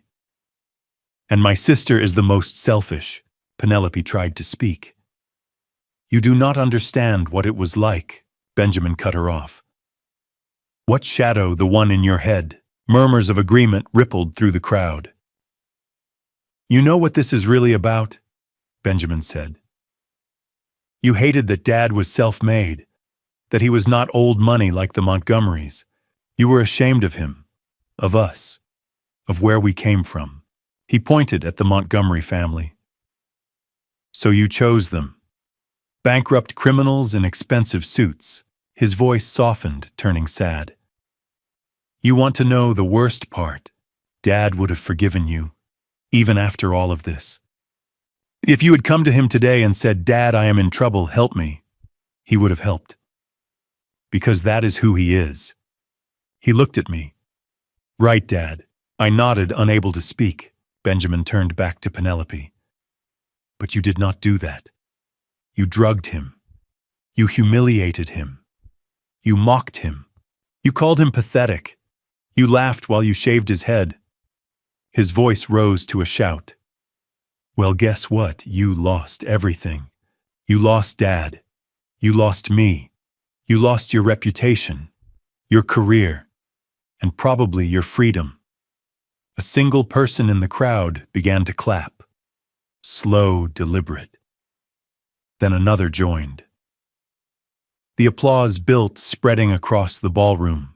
Benjamin's final words were quiet, but they cut like a blade. Mom would be ashamed of you, Penelope broke. Do not say that. Benjamin's voice was ice. She would be, and you know it. You are not my sister anymore. He set the microphone down and walked over to me. He wrapped his arms around me, and I held him tightly. Within seconds, the entire ballroom was on its feet. 500 people giving a standing ovation. At a wedding, the guests were applauding the father, not the bride. Penelope covered her face with her hands. Bradford grabbed her arm.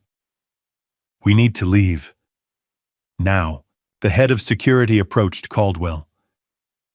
Sir, the police are at the entrance. They would like to speak with you. Caldwell went pale. Evelyn shrieked, I want my lawyer! I raised my hand, signaling for quiet. The applause slowly faded. I stepped back to the microphone. Benjamin stood beside me.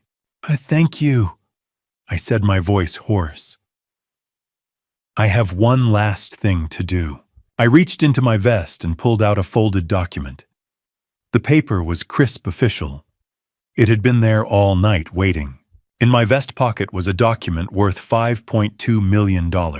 A deed to the lakefront estate at 847 Shoreline Drive, the house Catherine and I used to walk past when we were poor, dreaming of buying it for our daughter someday. I pulled the envelope from my pocket and held it up. Before we end tonight, I want to show you something. I opened it and pulled out the legal document. The deed to the lakefront estate at 847 Shoreline Drive. Gasps rippled through the crowd. They recognized the address. One of the most expensive properties in the county. 8,000 square feet. Custom built. Appraised at $5.2 million. Gerald projected images onto the LED screens. The mansion appeared in all its glory. White columns, wraparound porches, Sunset over the lake. The guests murmured in awe. 20 years ago, when Catherine was alive and we were still struggling, we used to drive past this property when it was under construction. My voice softened. Catherine used to say, "Maybe someday when Penny gets married we can buy her something like that." After Catherine died, I made it my mission. Every dollar I saved went toward this. 10 years ago, this property went up for sale. I bought it. $5.2 million. I have maintained it, paid the taxes, kept it ready, waiting for Penelope's wedding day. And this was the gift I planned to give. I held the deed high in the air. This document has been in my jacket pocket for 2 days. I paused, letting the silence build. So Penelope, surprise. She stared at me, the realization dawning on her face. This house was yours. Everything I built was for you. But you threw it away when you drugged me and tried to steal my company. I gripped the deed with both hands. Slowly, deliberately, I tore it in half. The crowd gasped. I tore it again and again. The pieces fell like confetti drifting to the stage floor. This property will no longer belong to Penelope. Instead, it will be donated to a new organization I am founding, the Catherine Bannerman Foundation for Elder Care. Applause erupted. This foundation will provide legal support housing and advocacy for elderly people who have been betrayed by their own children. Well, my wife's name will help people whose families tried to destroy them, the way mine tried to destroy me. I looked directly at Penelope. Your mother's legacy will be kindness. What will yours be? Penelope collapsed into her chair, sobbing. Dad, please! My voice turned to ice. Do not call me that. You lost that right when you called me pathetic. I pulled out another document. This is my last will and testament. Updated last week. 50% to my son Benjamin, who actually loves me. Benjamin's eyes filled with tears. Dad, 40% to the Catherine Bannerman Foundation. 10% to various charities. To Penelope Bannerman Montgomery, nothing. Not a dollar, not a share, not a memory. A voice called from the back of the ballroom. Roland. Everyone turned. Susan Miller stood at the entrance, wearing a simple navy dress. I was stunned. Susan, I thought. She walked down the aisle, her expression calm and determined. You thought I would let you face this alone. The crowd parted for her. She climbed the steps to the stage. I know I was not invited, but I was not about to let you do this without someone who actually loves you by your side. My voice broke. You came. Of course I came. We embraced. The crowd erupted in applause. Susan turned to Penelope, her voice calm and cutting. Catherine would have wanted someone here who cares about him. I nodded, unable to speak. She would have liked you. Benjamin stepped forward. Mom would have loved you. The three of us stood together, united. I turned back to the microphone one last time. Penelope. She looked up, her face streaked with mascara and tears. This morning you asked me why I was embarrassing you. You said this was your day, your wedding. You were right. This is your day. This is what you built. I gestured to the chaos around us. Police officers entering the ballroom. Guests recording everything. Reputation destroyed. You wanted to marry into the Montgomerys, congratulations. You married criminals. You wanted me to look pathetic. Look around. Who is the pathetic one here? You are no longer my daughter. I release you from this family. As far as I am concerned, Catherine and I only ever had one child, Benjamin. I dropped the microphone. The sound echoed through the ballroom. I took Susan's hand. I placed my other hand on Benjamin's shoulder. Together we walked toward the exit. The crowd rose to their feet. Another standing ovation following us as we walked. Behind me I heard Penelope screaming. Caldwell being read his rights, and I did not look back, not even once.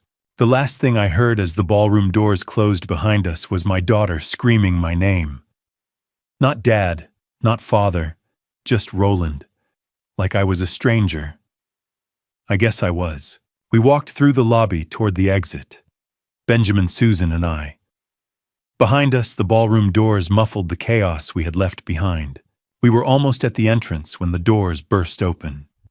Caldwell Montgomery came charging through. His face read, his movements unsteady, drunk, furious. "You destroyed everything!" he roared.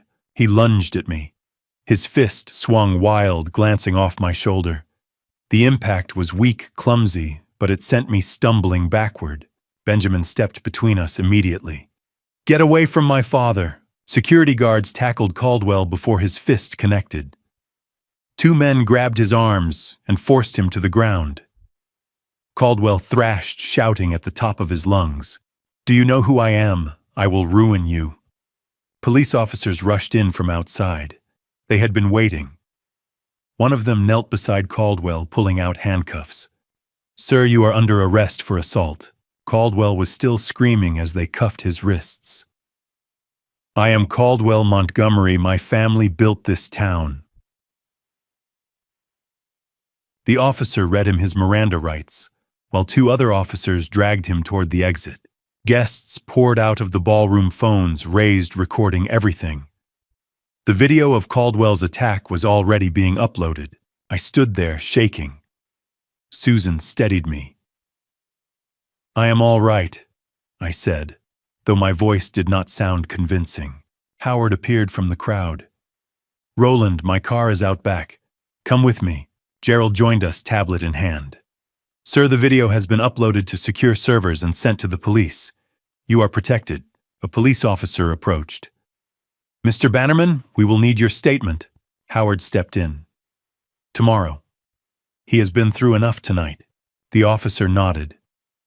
"We have video evidence, hundreds of witnesses." He glanced at his phone. "It is already on social media. The hashtag Justice for Roland is trending." In Howard's car, I sat in the back seat between Susan and Benjamin. Gerald sat in the passenger seat with his tablet scrolling through social media. He turned the screen toward us. "Sir, you need to see this. Social media. Trending number 1, Justice for Roland. Trending number 3, Montgomery exposed. A video of my speech had 2 million views. Posted 1 hour ago. The comments were overwhelming.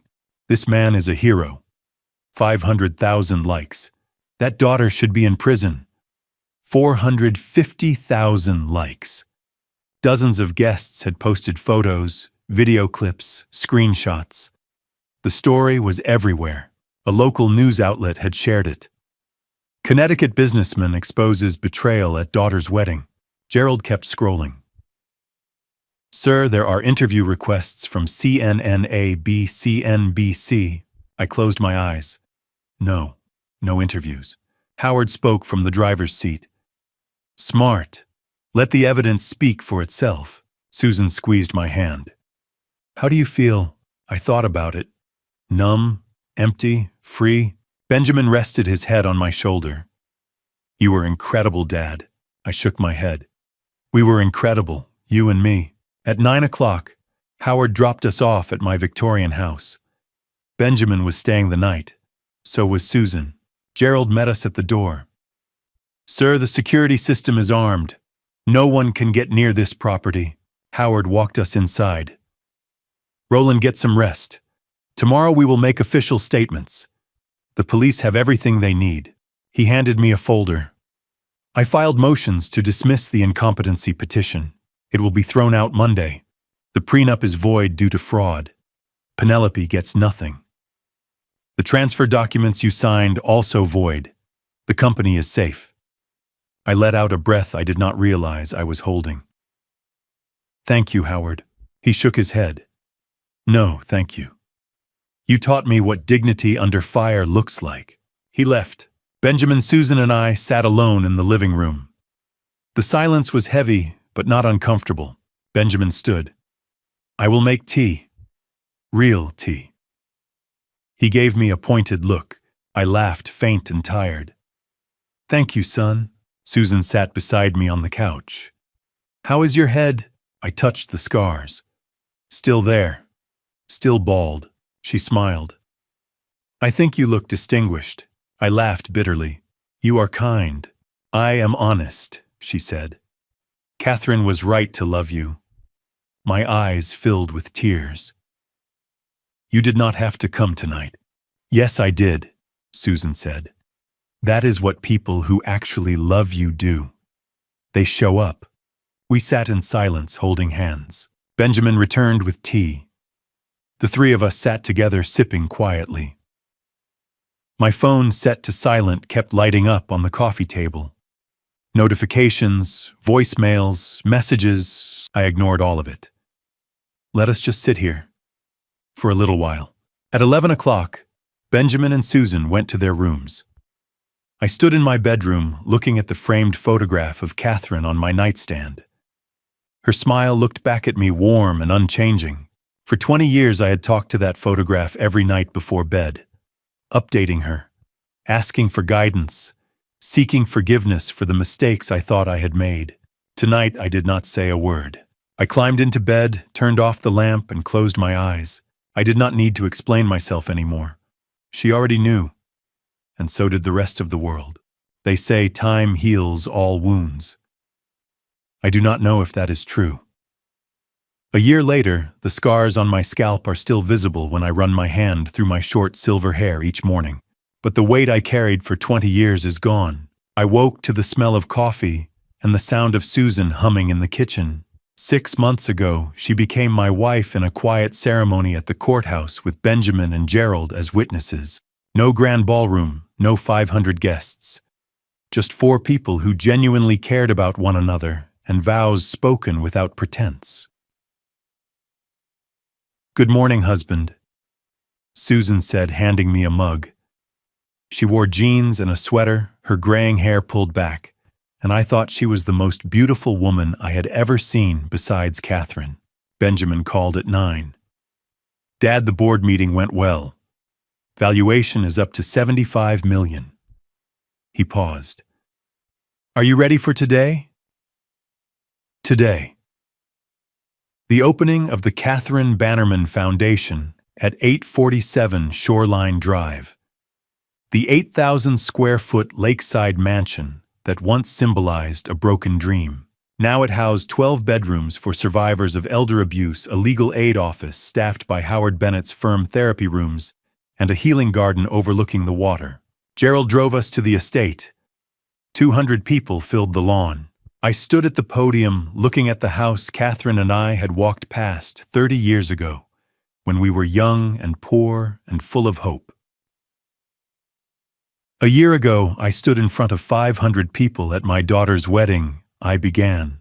I showed them a video of her drugging me, shaving my head, and destroying my tuxedo while she and her fiancé laughed.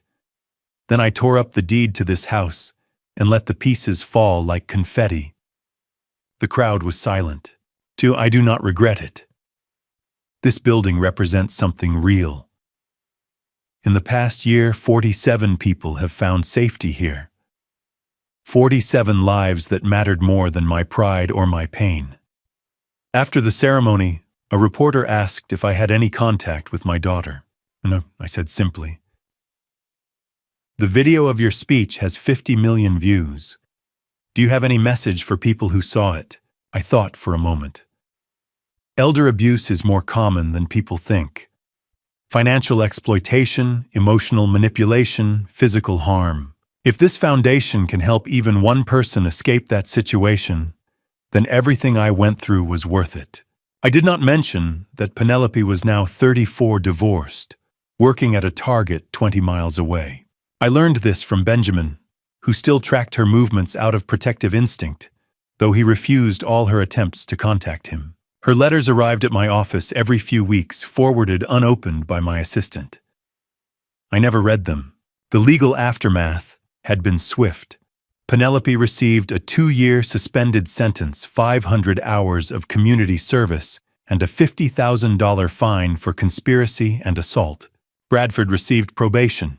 Caldwell Montgomery was sentenced to 12 years in federal prison for securities fraud conspiracy to commit elder abuse and obstruction of justice. The Montgomery estate was auctioned off to pay creditors. I felt no satisfaction in their destruction. only a quiet, hollow relief that it was over. That evening, I visited Catherine's grave alone. I knelt and brushed away the fallen leaves. "I kept my promise," I whispered. "I raised them.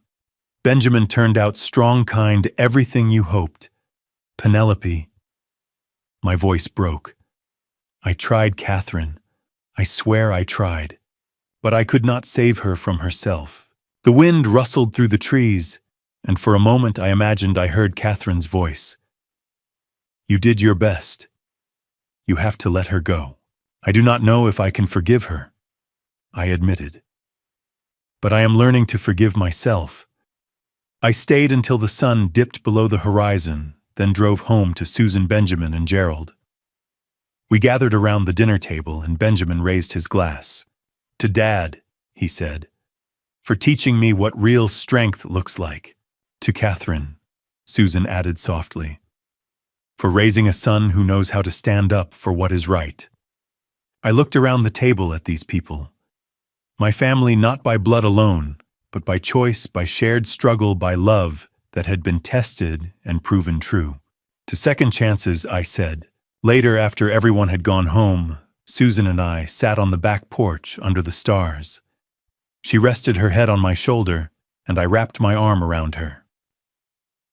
"Do you ever wonder what would have happened if you had not installed that camera?" she asked. "In every day," I said. "But I think the truth would have come out eventually. It always does."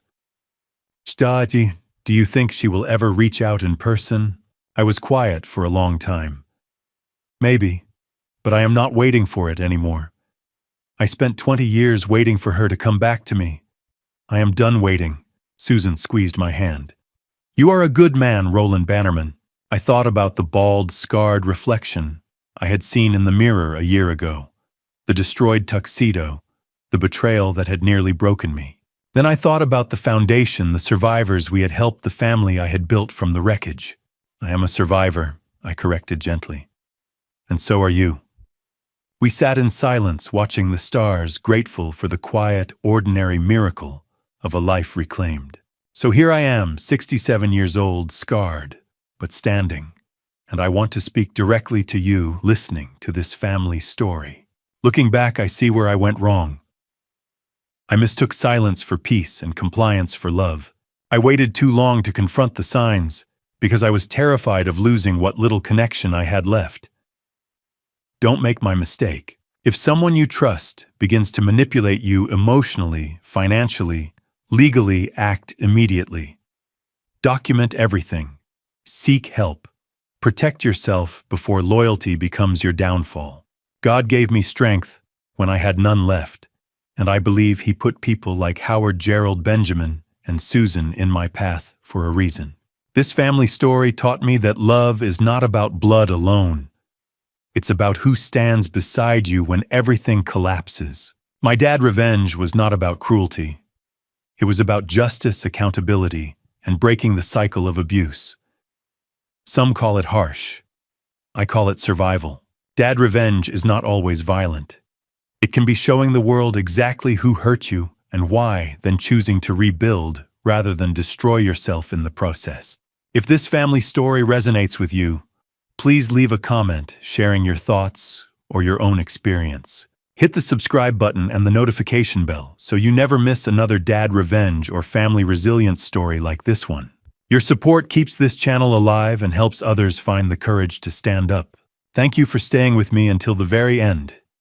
I appreciate every one of you. Important note: this narrative contains fictionalized elements created for educational and reflective purposes. If the content does not suit your preferences, feel free to explore other stories on the channel that better align with your interests.